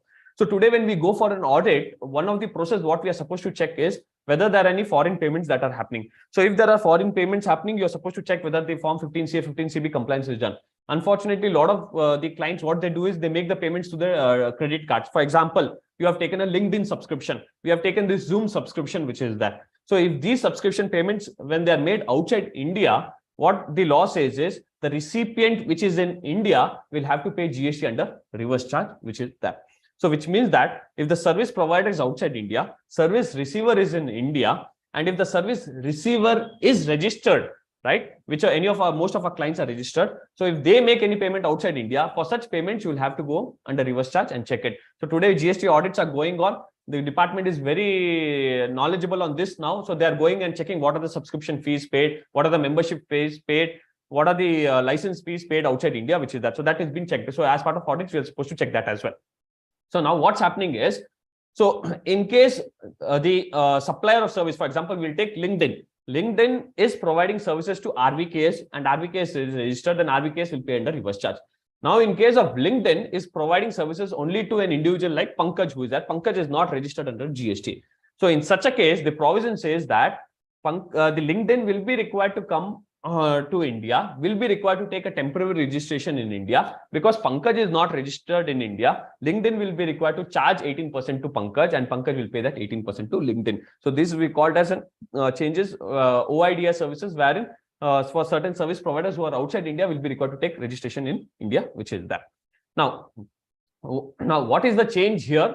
The earlier the definition of OIDR services, OIDR basically stands for Online Information Database Access Retrieval Services. So effectively anything that is done through a computer today will get covered in that. So earlier the definition of the OIDR used a reference called as it has to be automated and involving less human intervention, which is that. So if I'm taking a subscription of LinkedIn, there's no person who is doing it manually. Everything is automated, which is that. Now, because of these words, a lot of assessees went to the departments and then appealed against the demand, saying that in our cases, whatever amount were paid, these were not automated and there was human interventions, which is that. Because of that, this will not fall under OIDI services, which was that. So in order to overcome this lacuna, what they have done is they have removed the terminology called as essential automated involving human intervention services. They have removed that, which is that. So that is one aspect of it. Second aspect of it was wherever someone who is not registered in India, irrespective whether they use it for business purpose or not for business purpose, the service provider who is that the LinkedIn will have to compulsory take registration in India and will have to pay GST. Next. Right. So next aspect is amendment to section 12(8). So under IGST Act, there are two important sections which we have to refer to, section 12 and section 13. Section 12 comes into picture where both the service provider and service receiver in India. Section 13 comes into picture when either of the parties is outside India, which is that, right? So for any international transaction, you will have to refer to section 13. For any domestic transaction, you will have to refer to section 12, which is that. So section 12(8) talks about transportation of goods. So what is transportation of goods? For example, I am FedEx. My friend Sumana, who's there in Sanjay Nagar office, she asked me to send a courier. Right. So the FedEx will bill it to Sumana, RVKS, and will charge GST. Now, what GST it will have to charge under section 12? So first of all, because both the service provider and service receiver in India, section 12 comes into picture. Because it is transportation, section 12(8) comes into picture. And if Sumana is registered 12(8)(a)(1), wherein the place of supplies will be the location of the registered person, which is Sumana, which is Karnataka, I will charge CGST, SGST. If Sumana was in Chennai, I will charge IGST, which is there. My friend Suresh Babu, who is there in Hyderabad, he wants me to send a document from here. I will charge him IGST because these are all registered person under GST, which is there. However, in case if it's an unregistered person, so in such a case, what happens? The place of supplies, the location where the goods have been handed over. So if I'm couriering it to some of my family members who are there in Mumbai, then for them, the place of supplies where I'm handed over the courier, I've handed over the courier in Bangalore, so they will charge me CGST, SGST, which was there. Now, in 2019, they brought an amendment to this section 12(8), a very weird amendment this was. No one understood why this was brought in. What they said was, if the delivery of the goods is outside India, in such a case, the place of supply will be outside India. Now, if it is an export of services outside India, then you can still understand this becomes a zero rate supply because the service provider is in India, service receiver is outside India. So imagine what happens is I'm here, so I'm VRL Logistics or I'm FedEx, which is that, and my customer ABC, who is there in Bangalore itself. Now they ask me to send their consignment to their customer who is outside India, for example, in China. So one of our clients will say that you please supply this furniture to his customer who is in China. So for me, my service for my customer, the service provider is FedEx, service receiver is nothing but this furniture company in Bangalore, which is there. Now, the delivery of the goods is happening outside India. So then 12(8)(a) has a provision which says that when the goods are delivered outside India, the place of supply for such delivery, the place of supply for such transaction will be outside India. But this cannot be treated as export of service because both service provider and service receiver were in India. One of our clients who had a difficult time because of this provision and they were not even aware of this, which was there. So what happened then was, the law says that you cannot charge CGST, you cannot charge SGST, you cannot charge IGST because the place of supply is outside India. So they brought in something called as other taxable territory, and every state has a place of supply. And the case of another taxable territory, they gave us 97. So then the place of supply is 97, and then the location is other taxable territory. Now the problem is my customer who is there in Bangalore, whether he will be eligible to avail the input tax credit, because I'm not billing him IGST, I'm not billing him CGST, I'm not billing him SGST. I'm billing him other place territory, other territory 97, which is that. Government still came up with a clarification that yes, they will be eligible for it. But then the objective of this amendment was not even clear. That's the reason now in this act, in this finance bill, they have removed this provision. So whatever the earlier provision was there prior to 2019, the same holds good now, which is that. Next slide. Excuse me, sir, you will have to wrap up in the next 2 minutes. I'll complete in next 1 minute, madam. Thank you. Okay. Right. So quickly, in terms of income tax, they had asked me to also speak on the income tax. I'm sure that all of you are much more knowledgeable on this now because a lot of media publications is that. Only a couple of points which I want to bring it here is, one, going forward, the default regime will be the new regime. So in case earlier we used to file 10IC for moving it to the new regime, now it would not be the case. The default regime will be the new regime. If you want to shift to the old regime, you will have to file a specific form which will be there and move it to the new regime, which is move it to the old regime, which is that. And then the rebate of 7 lakhs, all this is aware of it. Next slide, ma'am. Right. Next slide, ma'am. Right. So this is the last slide for discussion. Time limit for exports proceeds. So section 10AA of the Income Tax Act gives a benefit to the SSCs, SEZ units where they are not required to pay tax in case if they are registered anytime between 1st April 2005 to 30th September 2020. However, under the Income Tax Act, there was no mandate on realization of export proceeds. Now, through this finance bill, they have now mandated wherein all the SEZ units will have to make sure that the foreign exchange realization has been brought in within 6 months from the end of the financial year. Under the GST Act, there is 9 months, which is that. Under, I think RBI also gives us 9 months, which is that. But under income tax, there was no time limit, which is that. Here now they have given the time limit of 6 months from the end of the financial year, which export proceeds have happened. That's it. So I'm done with my presentation. Open for questions. Any queries?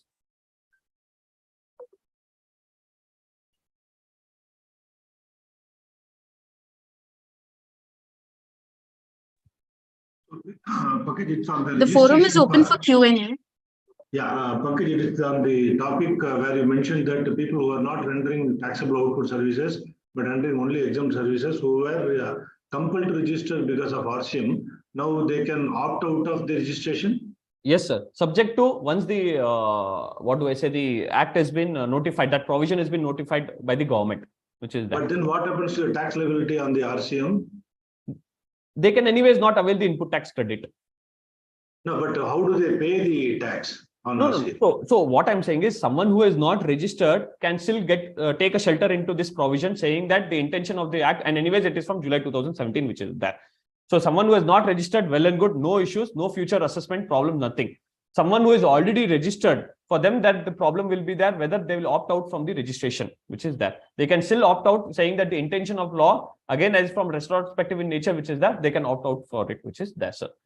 But someone wants to take still a conservative view, they'll wait for this provision to be notified, and then they can apply for cancellation of registration. Okay. So, but there is no clarity whether they will be liable as under RCM or not. No, they will not be liable. So because your 23 is retrospectively amended, saying that it will overrule 24. So they will not. Okay, good. Thank you.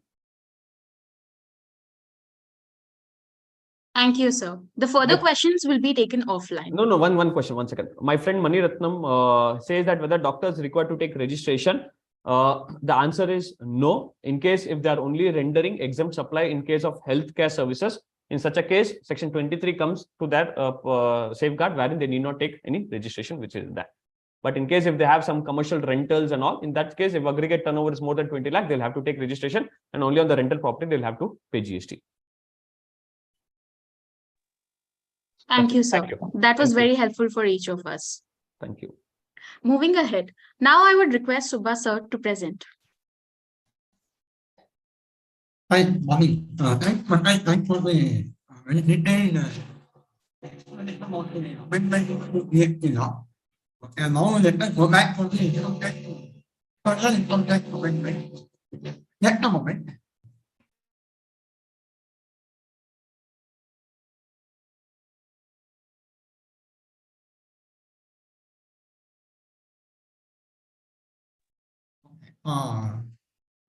What my approach is that me and my team will be presenting on the amendment to the income tax provision.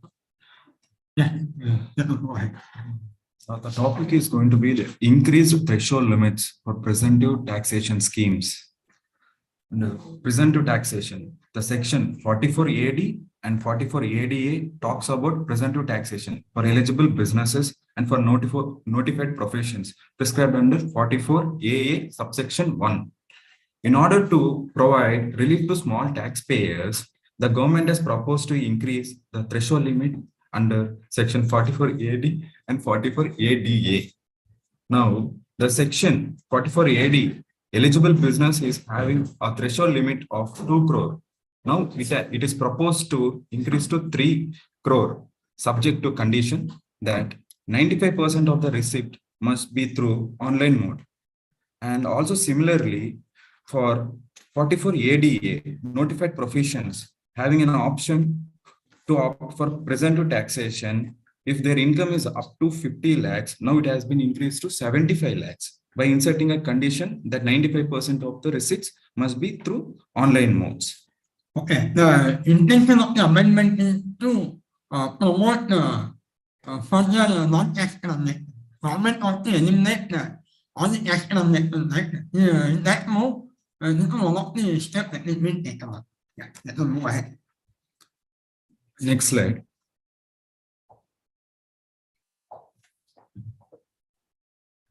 The preventing misuse of presumptive schemes under section 44B and under section 44BBB. Firstly, under section 44BB means a non-resident providing services or supplying plant and machinery on hire in prospecting for or extraction or production of mineral oils, where the presumptive tax rate is 10% on aggregate amount. Later, 44BBB is if a foreign company is engaged in a business of civil construction or erection of plant and machinery in connection with turnkey power project approved by central government, where presumptive tax rate is 10% on amount paid or payable. Under the existing presumptive scheme for sections 44BB and 44BBB, there is an option to claim unabsorbed depreciation under section 32 subsection 2, which is unabsorbed depreciation, and the set off of brought forward losses of previous year under section 72 subsection 1 against the current year's presumptive income. And in the current union budget, it is proposed to insert a new subsection to section 44BB and 44BBB of an act to provide that notwithstanding anything contained in subsection 2 of section 32, which is unabsorbed depreciation, and subsection 1 of section 72, which is brought for loss set off, where assessees declares profit and gains of business for any previous year in accordance with provisions of presumptive taxation. Now, no set off of unabsorbed depreciation and brought for loss shall be allowed to assessee for such previous year. Now, the intention of the law is that you remember 4480 and 4480, they clearly mentioned that you cannot claim the depreciation, and then depreciation is already deemed to have been claimed, and there is no there is no provision for claiming the loss under 4480 and 4480. Similar provision was not mentioned in 44B and 44BB, but because of it, associated to take the benefit of it and then a loophole in the law and then try to take more benefit of it. To avoid that one, no amendment has happened. Next slide. Prevention of double deduction claimed on interest on borrowed capital for acquiring, renewing, reconstruction of a property. In the previous amendment, where an assessee can claim interest on house loan under section 24 in house property, and some of the assessees will claim the interest on house loan, which will be added to cost of acquisition or cost of improvement under section 48. The post amendment, the assessee can only claim the interest on house loan under section 24, but not on 48. The assessee cannot include that interest portion in any of the cost of acquisition or cost of indexation. The intention of the law is not to give any double deduction. Okay, when the assessee claiming a deduction under one section, he cannot claim deduction under another section for the same amount. Unless the law provides. For example, if you take from scientific research and all that, where the amount of deduction they give is 120% or 150%. And also in case of some additional depreciation which is given for the plant and machinery, which is lower than the normal depreciation. So there is any intention of the law to give the benefit of claiming the additional deduction or any additional thing, but that is given in the law. So if you read section 24, if you are claiming any interest on the loan, the same amount cannot be claimed any deduction under section 48 for the cost. So because the intention of the law, now people will try to misuse that law. Now that has been plugged in by way of amendment to the law. Next slide, please. Penalty for furnishing inaccurate statement of financial transaction or reportable account. Financial institutions need to report certain specified financial transaction done by account holders with the prescribed income tax authorities under section 285 BA for certain specified financial transaction to be reported under 285 BA, financial institutions have to take self-certifications by reported persons and account holders under Rule 114H of the Income Tax Rules 1962. Now, it is proposed to insert a penalty for if there is any inaccuracy in statement of financial transactions submitted by prescribed reporting financial institutions, and such inaccuracy is due to false or inaccurate information submitted by account holder, a penalty of 5,000 rupees shall be imposed on the institution.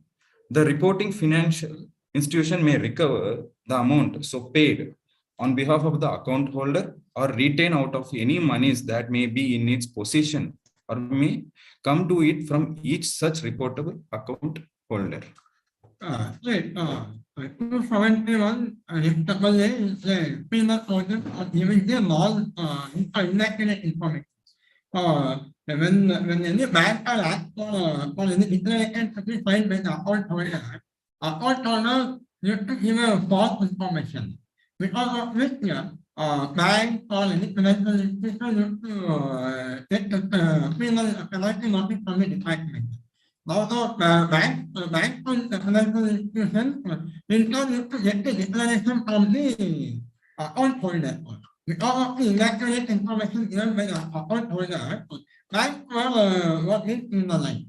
Now, by making the amendment to the law, whatever penalty that has been levied on the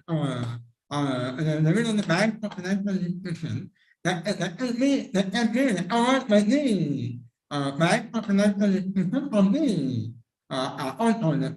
Now, the account holder has to be very careful while giving any declaration, any false declaration. It is not just that you sign on a blank paper and then give a declaration.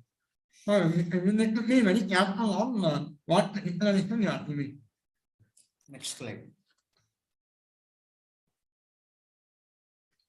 The next topic that we are going to discuss is about enhancement of limits of long-term capital gain exemption under Section 54 and 54F. As per Section 54 deals with sale of residential property and the sale consideration being invested in new residential property. Previously, the limit was 2 crores, and now the same is increased to 10 crores. In the same, Section 54F deals with sale of any other long-term asset other than residential property and the sale consideration being invested in new residential property. The limit previously was 2 crores, now the same is increased to 10 crores. Corresponding, the amendments have been proposed in subsection 2 of 54 and subsection 4 of 54F, which deals with the deposit in capital gain account scheme by restricting the claim to 10 crores. Next slide. The next topic is cost of acquisition for computing capital gains. Section 55 defines the cost of improvement and cost of acquisition for the purpose of computing capital gains. However, there are certain assets like intangible assets or any other sort of rights for which no consideration has been paid for acquisition. The cost of acquisition of such assets is not clearly defined as nil in present provision. So it is proposed to amend the provisions of 55(1)(b)(1) and 55(2)(a) to provide that the cost of improvement and cost of acquisition of such a capital assets shall be nil by inserting the terms any other intangible assets and any other rights in the existing provisions so as to clear the deadlocks. The intention of the law is that earlier the word only originally was included as the intangible. There was no mention about the other intangible assets. Now, by including the word other intangible assets, it has been clearly defined that you cannot claim any cost for the other intangible assets. So there was a debate that there was a challenge in the that was a dispute in the court of law. That when the calculation, point, the calculability will fail. When on the question they talk about the calculation mechanism. when there is no cost or even for the intangible, then the calculating section is rejected, defeated. So to overcome that lack of knowledge, the amendment happen. The next slide. The next amendment is about clarification regarding advance tax while filing updated return. Section 140B subsection 4 of income tax provides that interest payable under section 234B shall be computed on amount equal to the assessed tax or the amount by which advance tax paid falls short of the assessed tax.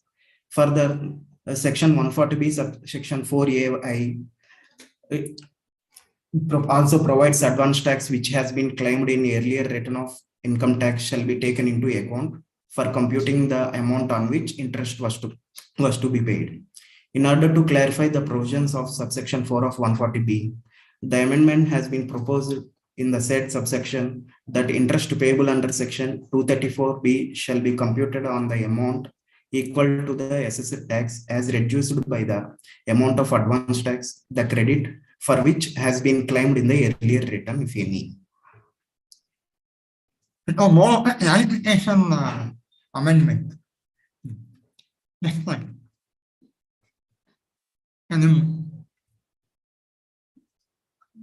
Moving on to the next amendment regarding section 192A, that is TDS on withdrawal of EPF. As per the provisions of section 192A, the deductor is required to deduct TDS at the rate of 10% on withdrawal of EPF and no deduction of tax if the amount withdrawn is less than 50,000 rupees.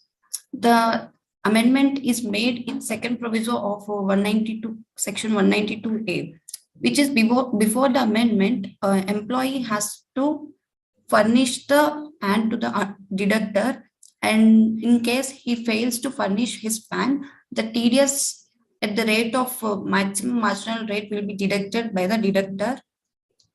And after the amendment, the TDS rate has reduced to 20% on EPF withdrawal. Moving on to the next slide. Facilitating TDS credit for income already disclosed in the return of income of past year. Suppose an SSC has filed his return of income of financial year 21-22 under section 139 on following approval basis, and later on in subsequent financial year 22-23, TDS amount on such income already disclosed in a previous year has deducted and credited to the central government. In order, since the SSC has no option to disclose the corresponding income of such TDS amount, as he already disclosed in the previous year itself, it is difficult for him to claim the TDS amount in the respective year. So to remove this difficulty, section 155 subsection 20 of IT Act has been inserted. As per this subsection, SSC has to make an application to the assessing officer within 2 years from the end of financial year in which such a tax has been deducted. Further, the assessing officer has the time period of 4 years to pass an rectification order under section 154 subsection 7 of IT Act, which is the amendment in regards to the inserted section. And thereon, one more amendment in this regard is interest is provided on the refund of TDS amount, which is calculated from the date of application to the date of refund granted. The intention of the law is that it is a very beneficial piece of law, where some of the clients will be following the approval method of accounting, and then the customer will be directed TDS in the subsequent year. But there was a challenge that income is offered in year 1, whereas TDS rate is directed in year 2. So there was no provision under income tax to claim that TDS in the subsequent year or in the previous year. Therefore, by the time I get the TDS credit in year 2, the time limit got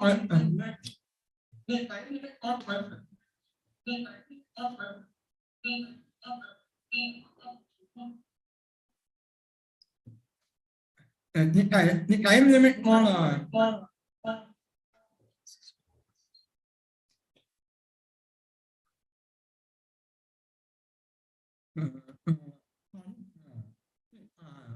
would have happened is that in the year one, I would have pointed, I would have operated income, but in year two, liquidity credit, I would have gotten.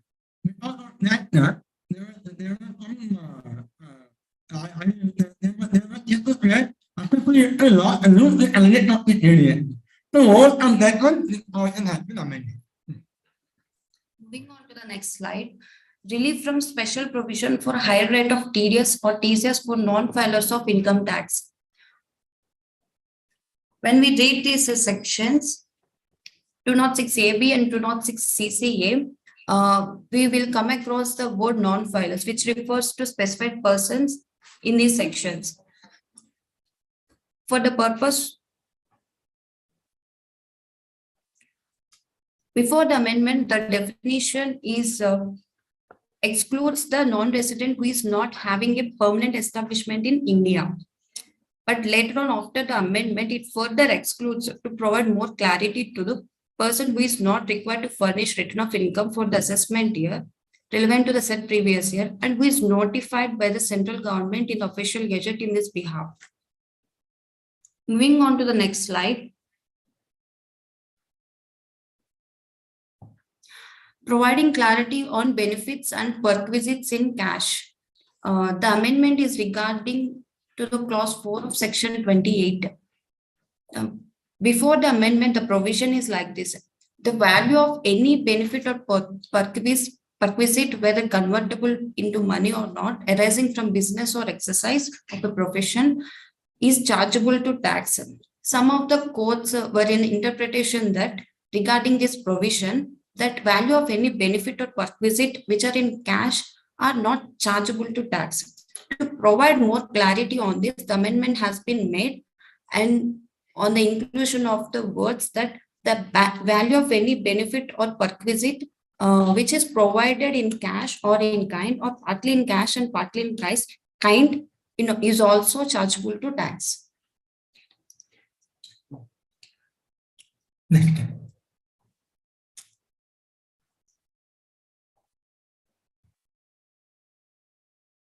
The next amendment is about extending the scope for TDS to lower or nil rate for Section 194 LBA.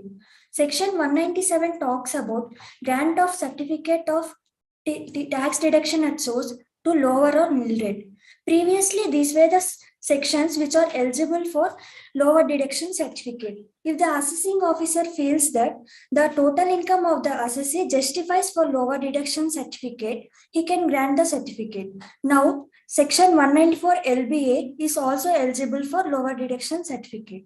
Section 194 LBA talks about TDS in case of income from units of business trust. The intention of the law is that there were some foreign wealth fund and pension fund where their income was exempted until 1023 of the Act. They were not able to pay income tax. To give more benefit for them for lower deduction of tax, this provision has been enabled. Next slide. This amendment is about removal of exemption from TDS on payment of interest on listed debentures to a resident. Section 193 talks about relates to TDS on payment of any income to a resident by way of interest on securities. We have an exemption in class 9 that no tax is to be deducted in case of any interest payable on a securities which is listed on a recognized stock exchange.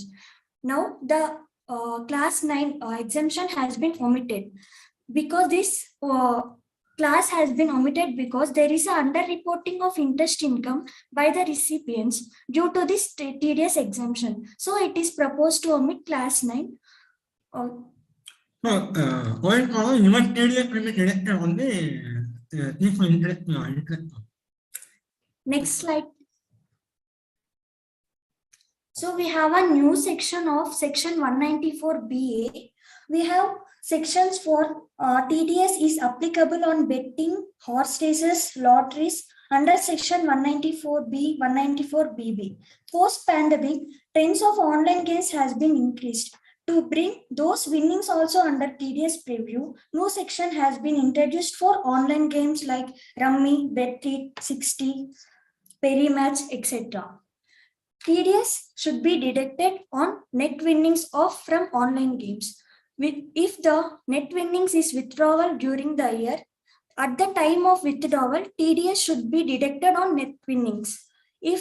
And at the end of the financial year, balance in the account needs to be reconciled and TDS will be deducted accordingly. If there is no withdrawal of the winning amount from his account, at the end of the financial year, accumulated net winnings in his account will be reconciled and TDS will be deducted accordingly.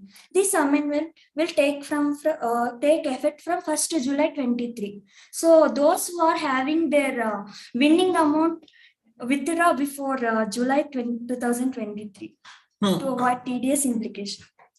It is a new provision that has come into picture. So practically it will work. We have to wait and watch for the rule and other clarification. Going on to the next slide. This amendment is about provisions of Section 45(5)(a). Section 45(5)(a) provides that capital gains arising to an assessee individual on HUF from the transfer of capital asset, being land or building or both, under a joint development agreement.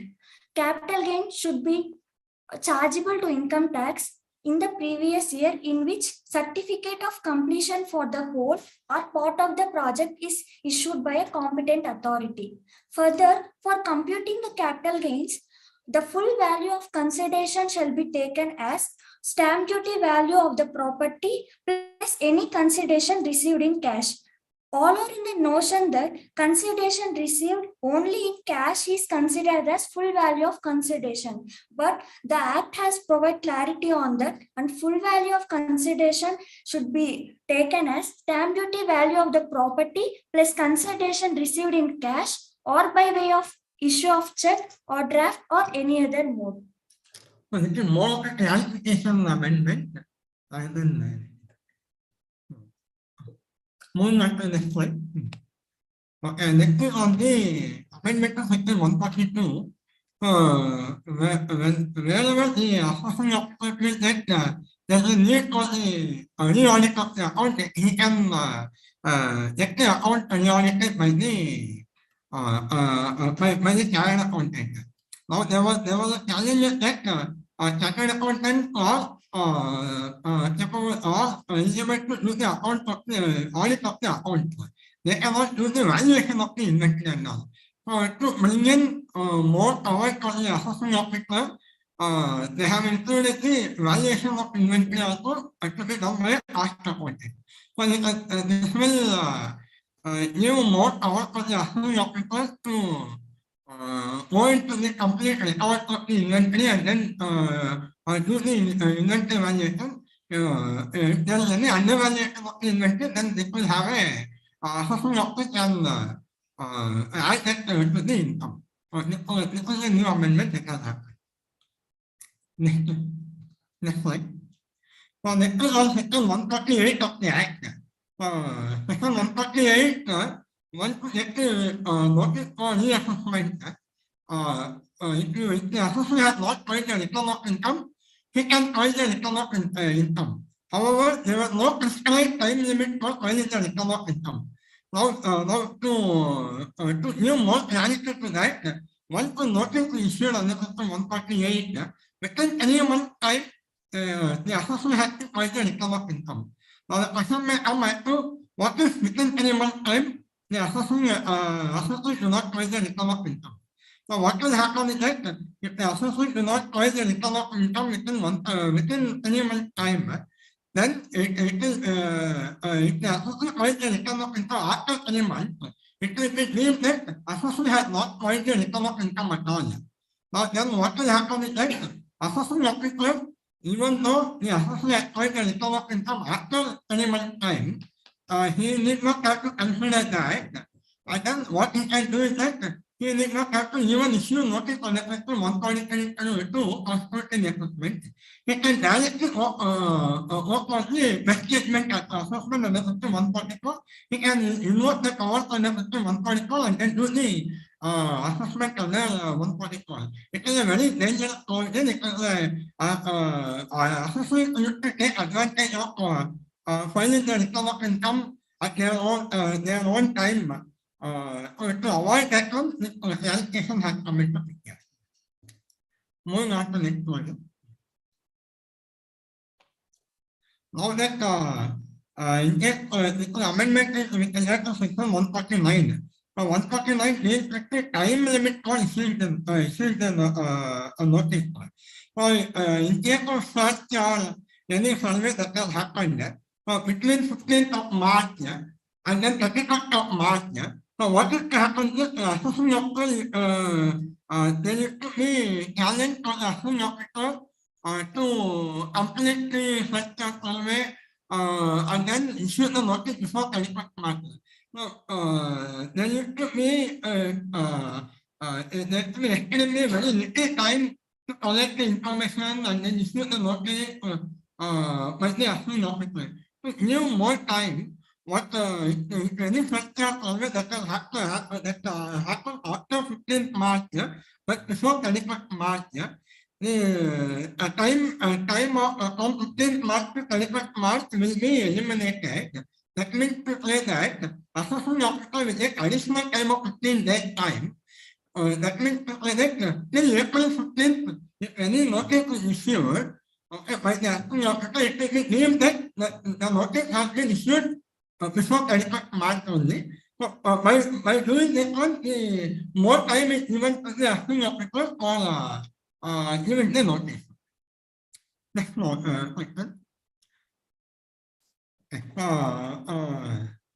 Next is on the section 148A. So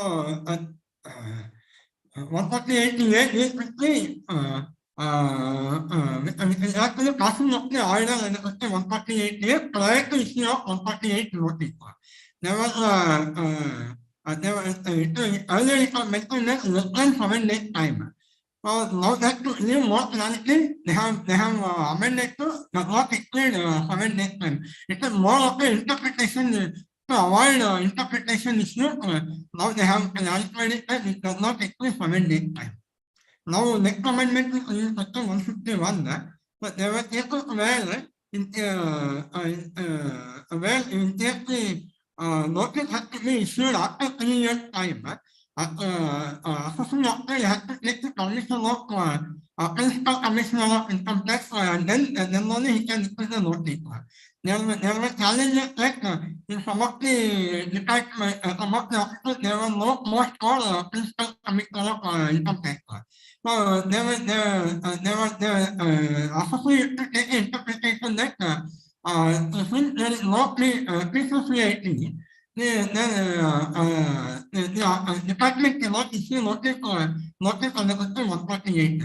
To give more clarity on that, in the absence of any PCCIT or Principal Director General, even PCCIT, Commissioner of Income Tax or Director General can also issue the notice on the section 148. So it is more of a to give the power for PCCIT and Director General of this amendment has happened. Next clause. Now that there are various schemes that are given under the income tax with regard to reorganization scheme to upward technology dispute resolution scheme 22 and then faceless appeal, faceless penalty scheme and all. So all these schemes are having a time barring scheme, which are having 31st March 22 and then 31st March 23 as the due date for completion of the scheme. Now that what if department wants to give any clarification after the end of the time limit of the scheme? So there was challenges if department gives any clarification after 31st March 22 or after 31st March 23, whether that will have a validity of the clarification or any notification or any procedure. To give more to use the power for the department to use the direction or any notification to issue any notification, any notification, any direction, any procedure that are issued after the end of the scheme period, that is still be considered as valid, and then it will have an effect of that. Next slide. Next one is a very small thing, is on the amortization of the preliminary expenditure. Earlier, in case of any preliminary expenditure that are spent towards the preparation of feasibility report or project report, conducting any market survey or engineering survey related to business, this can be carried out by the association principal or by the concerned approved authority by the board. Now that as part of the use of doing business, the concerned approved authority by the board has been removed. The associate can do the feasibility report, and then he can only submit the statement of expenditure to the income tax authority. One point is that along with the return of income, one more form also had to be filed for the preliminary expenditure. We need to wait and see what is the form and then what is the timeline for filing that form. That's all. Any question or any? The forum is now open for Q&A. You can post your questions in the chat box.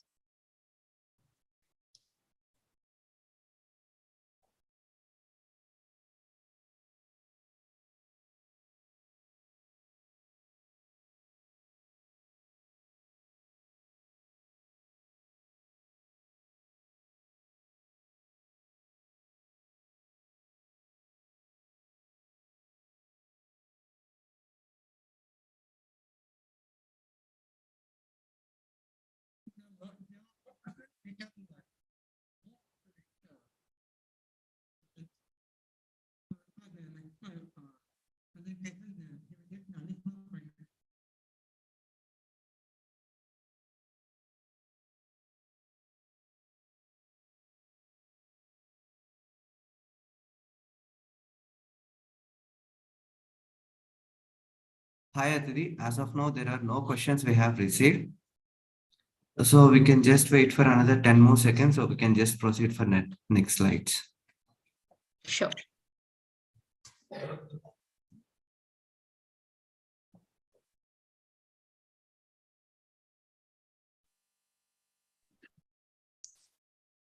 Thank you for the informative session. We now move to the fifth session, where the topics will be pertaining to startups, NBFC, non-residents, and certain miscellaneous provisions. I request Ishwari to talk about proposals regarding organization provisions. Hi all. I'm going to present you about the latest clarification given in the Budget 2023 regarding provisions relating to business reorganization, that is Section 170A. First, we need to understand some important terms. Those are business reorganization. Business reorganization means the reorganization of business involving the amalgamation or demerger or merger of business of one or more persons and successor company. All the companies in a business reorganization resulting after the process of business reorganization, whether or not the company was in existence prior to such business reorganization. Firstly, let us understand what used to happen before introduction of Section 170 in Finance Act 2022 through an example. Here, A Limited is merging into B Limited. The effective date of merger being 1st April 2021. And suppose the date of order of reorganization is issued on 31st December 2022. The time gap between the effective date of merger and the date of order of reorganization may be because of various reasons, which may include making applications to NCLT, High Courts, and substantial time is involved in obtaining the necessary approvals concurring the scheme of reorganization. Before introduction of this section, when business reorganization is carried out, the successor company needs to file revised return containing the details of income of both predecessor company and successor company from the effective date of merger. From our example, it is 1st April 2021. in the assessment year relevant to the previous year, that is 22-23, in which such reorganization is affected. But the last date of filing revised return for the previous year is 31st December of the assessment year. This made it difficult for the companies where the order of reorganization was issued after the due date of revised return was lapsed. Therefore, they introduced this section in Finance Act 2022 to curb out the difficulties faced. And through the section 170A, the department has provided that in case of reorganization, prior to approval of adjudicating authority, such successor company shall furnish within a period of 6 months from the end of the month in which the said order was issued, a modified return in such form, that is Form ITR-A. But the provision did not specify the course of action to be taken by the assessing officer regarding the assessment or reassessment procedure. From our example, by the time the order is issued, the predecessor company, that is A Limited, may have already filed the return for the previous year 21-22, but the effective date of business reorganization being 1st of April 21, the predecessor company ceased to exist from that date. Therefore, no order of assessment or reassessment can be made on the predecessor company as it is not in existence, and the operations of predecessor company, that is A Limited, will be combined in successor company, that is B Limited. Therefore, they have provided that where the assessment or reassessment proceedings for an assessment year relevant to the previous year to which the order applies have been completed on the date of furnishing modified return, the assessing officer shall pass an order modifying the total income of the relevant assessment year determined in such assessment in accordance with such order and taking into account the modified return so furnished. If the assessment or reassessment proceedings are pending on the date of furnishing the modified return, the assessing officer shall pass an order assessing or reassessing the total income of the relevant assessment year in accordance with the order and taking into account the modified return so furnished. Thank you. Thank you, Ishwari. As the budget proposes benefits to startups, Pravlika, could you shed some light on it? Yes, Aditi, there are few benefits provided for eligible startups in the recent budget. Section 79 of the Act restricts carry forward and setting of losses if there is any change in shareholding to the extent of more than 51% in case of private companies. However, some relaxation has been provided in case of eligible startups as referred to Section 80 IAC of the Act.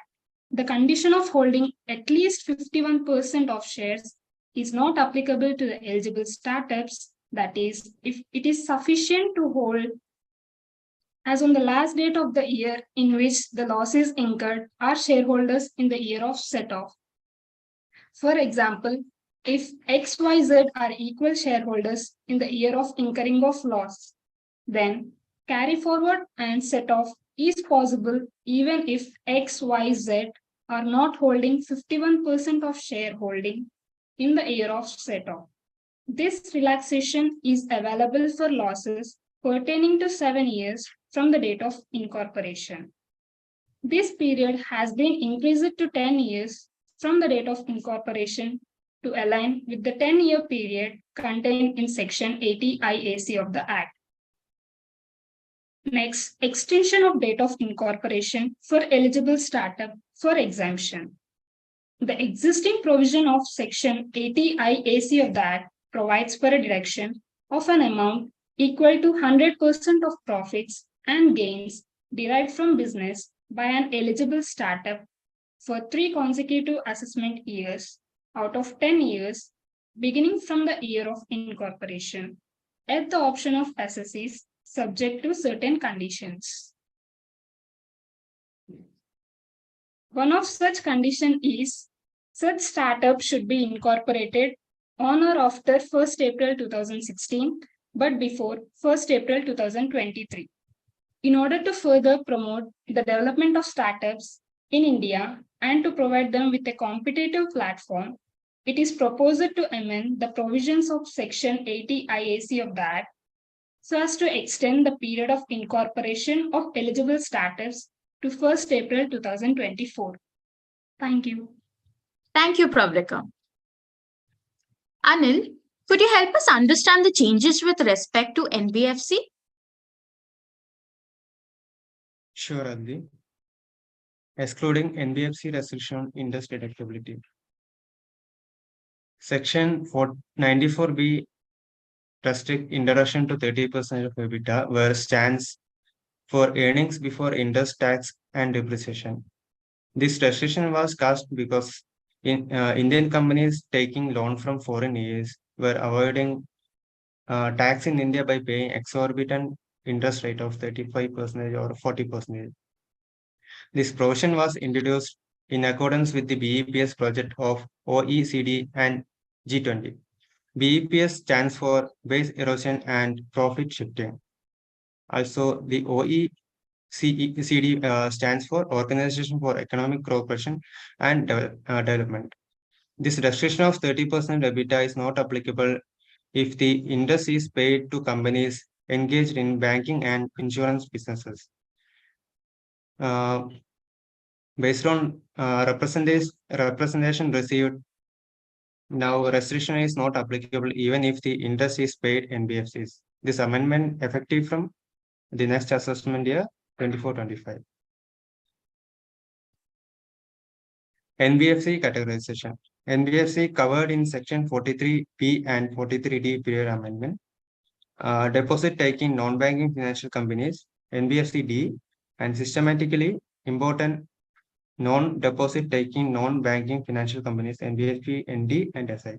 These two have been removed by RBI with effect from October 2022. Hence, to align the RBI categorization of NBI, this specific reference of these NBFC have been amended to include such class of NBFC as may be notified by the central government in the official gazette in this behalf. This amendment also effective from the next assessment year 24-25. Thank you, Anil. Nyan Prakash, what are the changes on collection of tax at source on foreign remittance and TDS on online games? Yes, sir. Increasing rate of TCS on certain remittances, that is, Section 206C deals with the businesses of trading in alcohol, liquor, forest, produce, scrap, and foreign remittances.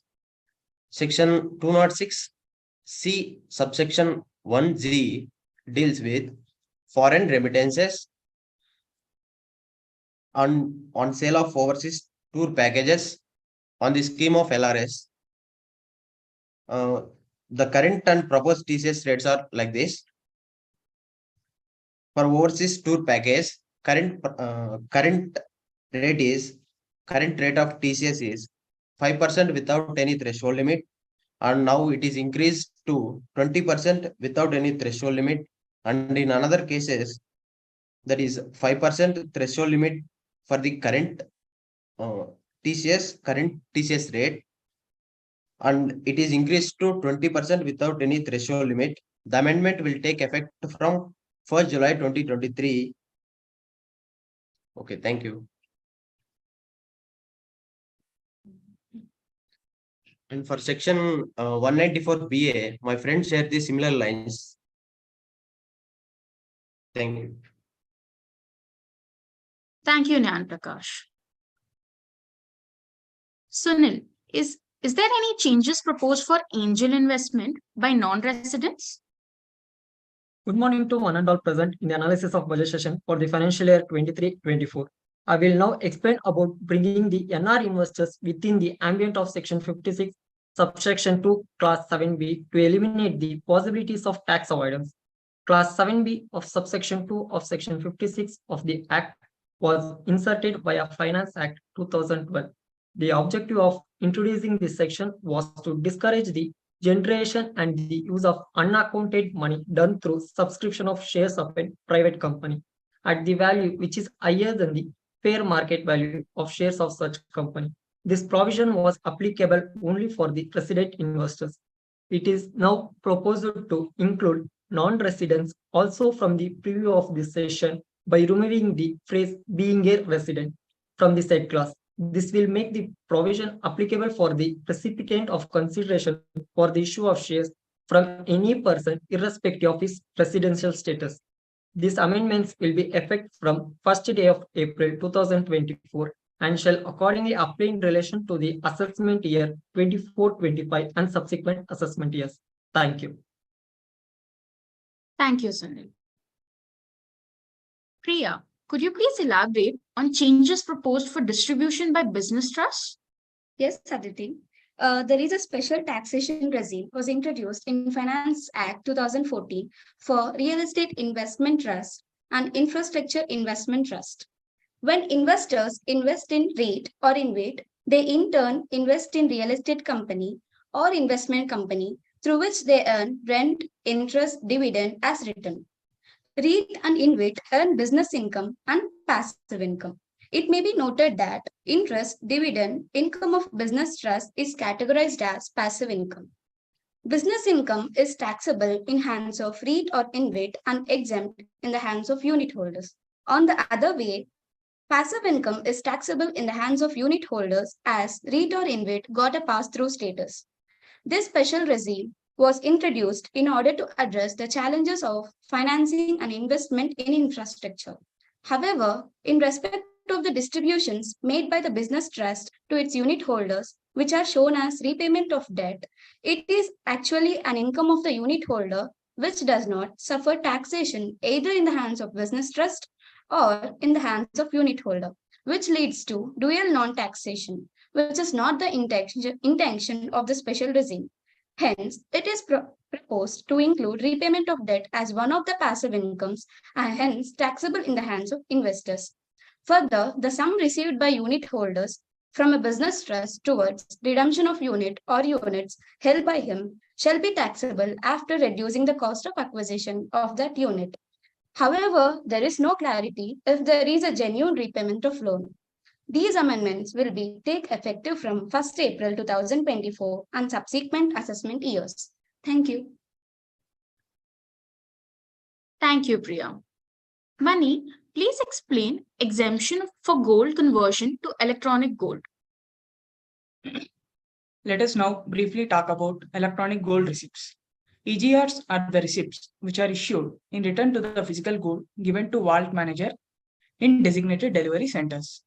In order to promote electronic gold as against holding of physical gold, it is proposed that if there is any transfer of physical gold in exchange of EGR and vice versa, it is exempted. It is applicable from 1st April 2024. Thank you. Thank you, Mani. Now let's understand gift to a not ordinary resident. As per the existing provision, when a resident gifted a non-resident any sum of money exceeding 50,000 rupees, it was taxable. As a result, people started gifting not ordinary residents to avoid tax. The proposed provision states that any sum of money exceeding 50,000 rupees gifted to a non-resident or to a not ordinary resident would be taxable. Thank you. Anil, please throw light on TP documentation submission timelines. Yeah, Vicky. Let me brief out about TP audit documentation timeline. Section 92D of the Income Tax Act mandates that every person who has entered into an international transaction or specified domestic transaction shall keep and maintain information and documents as provided under Rule 10D of the Act, and to be held in the company for 8 years from the relevant assessment year. Previously, when the AO during the course of any proceeding under the Act can request assessee involved in an international transaction to submit TPD, the assessee had given 30 days of time period from the date of notice to submit these documents. Further provided that on application by the assessee, the time period of 30 days may be extended for additional 30 days. It has been represented that in several instances, due to limited time availability for TP proceedings, it may not be practically possible to provide 30 days of time period to submit the documents which are already in possession of the assessee. So, time limit of 30 days has been reduced to 10 days, and on application by the SEC, AO may extend for the period 10 days, for the period not exceeding 30 days. It will be effect from 1st April 2023. Thank you. Thank you, Anil. Removal of exemption of news agency, Section 10, subsection 22B. Under the existing provision, any income of a notified news agency which is set up in India solely for collection and distribution of news was exempted from tax, whereas in the proposed provision, this exemption has been removed, as the government is phasing out of exemptions and deductions under the Act.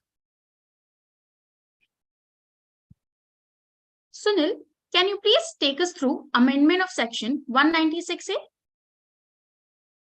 Section 196A of Income Tax Act provides about the TDS on payment of certain income to a non-resident or to a foreign company at the rate of 20%.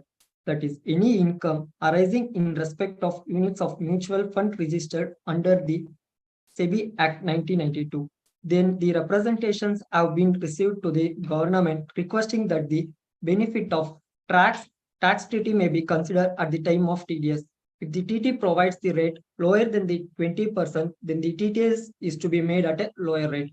In order to provide the relief requested by the taxpayers, the government has amended the TDS would be at the rate which is lower of the rate of 20% or the rates provided the tax treaty. In case payee to whom such agreement applies, such payee has to furnish the tax residence certificate to the concerned department or the authority. This amendment will take effect from 1st April 2023. Thank you. Thank you, Sunil. Anil, please explain on amendments to capital gain provisions for transfer of market-linked debentures. Yeah, Viti. Now let us understand the meaning of market-linked debentures. Market-linked debentures are non-convertible debentures that provide returns based on the performance of underlying index or security, such as Nifty 50, Bank Nifty, Gold, etc., which cannot be easily manipulated. It does not pay out interest on fixed intervals like monthly, quarterly, or annually, but at the time of maturity, they pay out principal plus interest on the performance of specified index. Let us understand with an example. ABC Limited issued MLD on the condition that if Nifty falls below 50%, then on maturity, only principal will be given, or else principal plus interest at specified rate will be provided.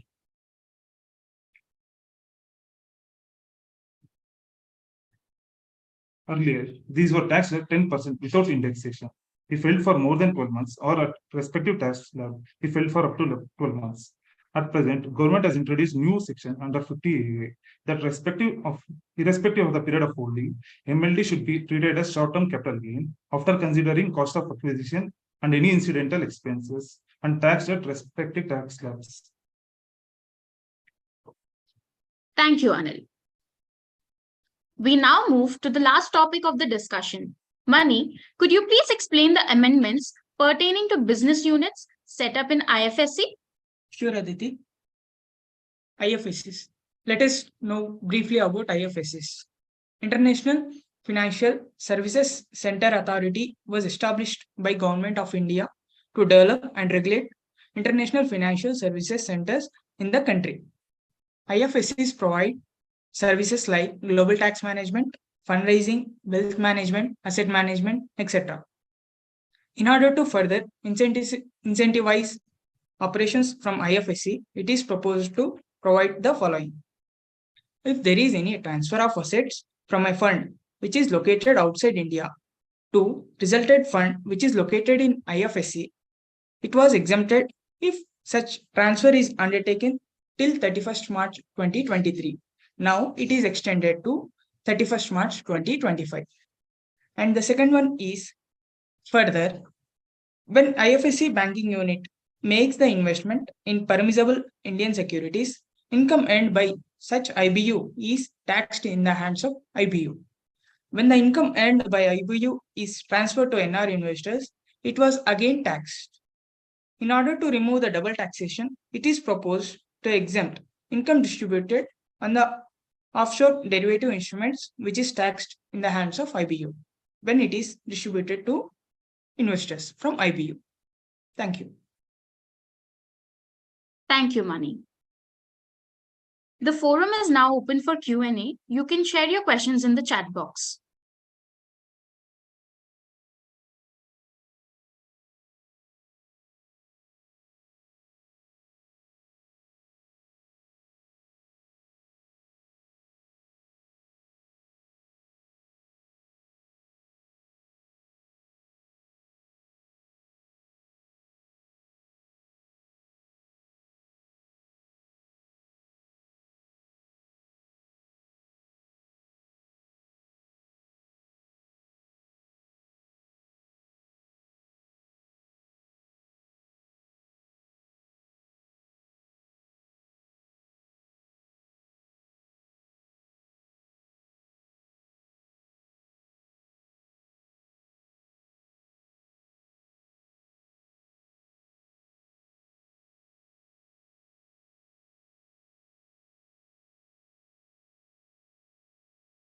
Any queries can further posted can be mailed to us at the given email ID.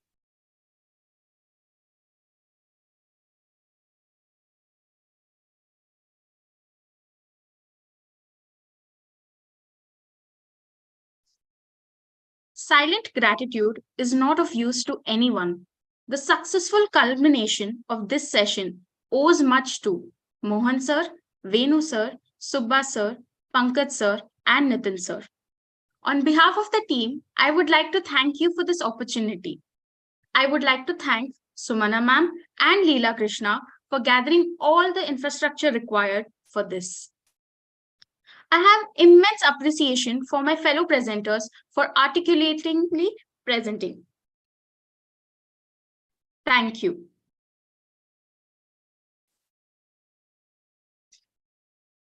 We now conclude the session. Thank you, everyone. Thank you all.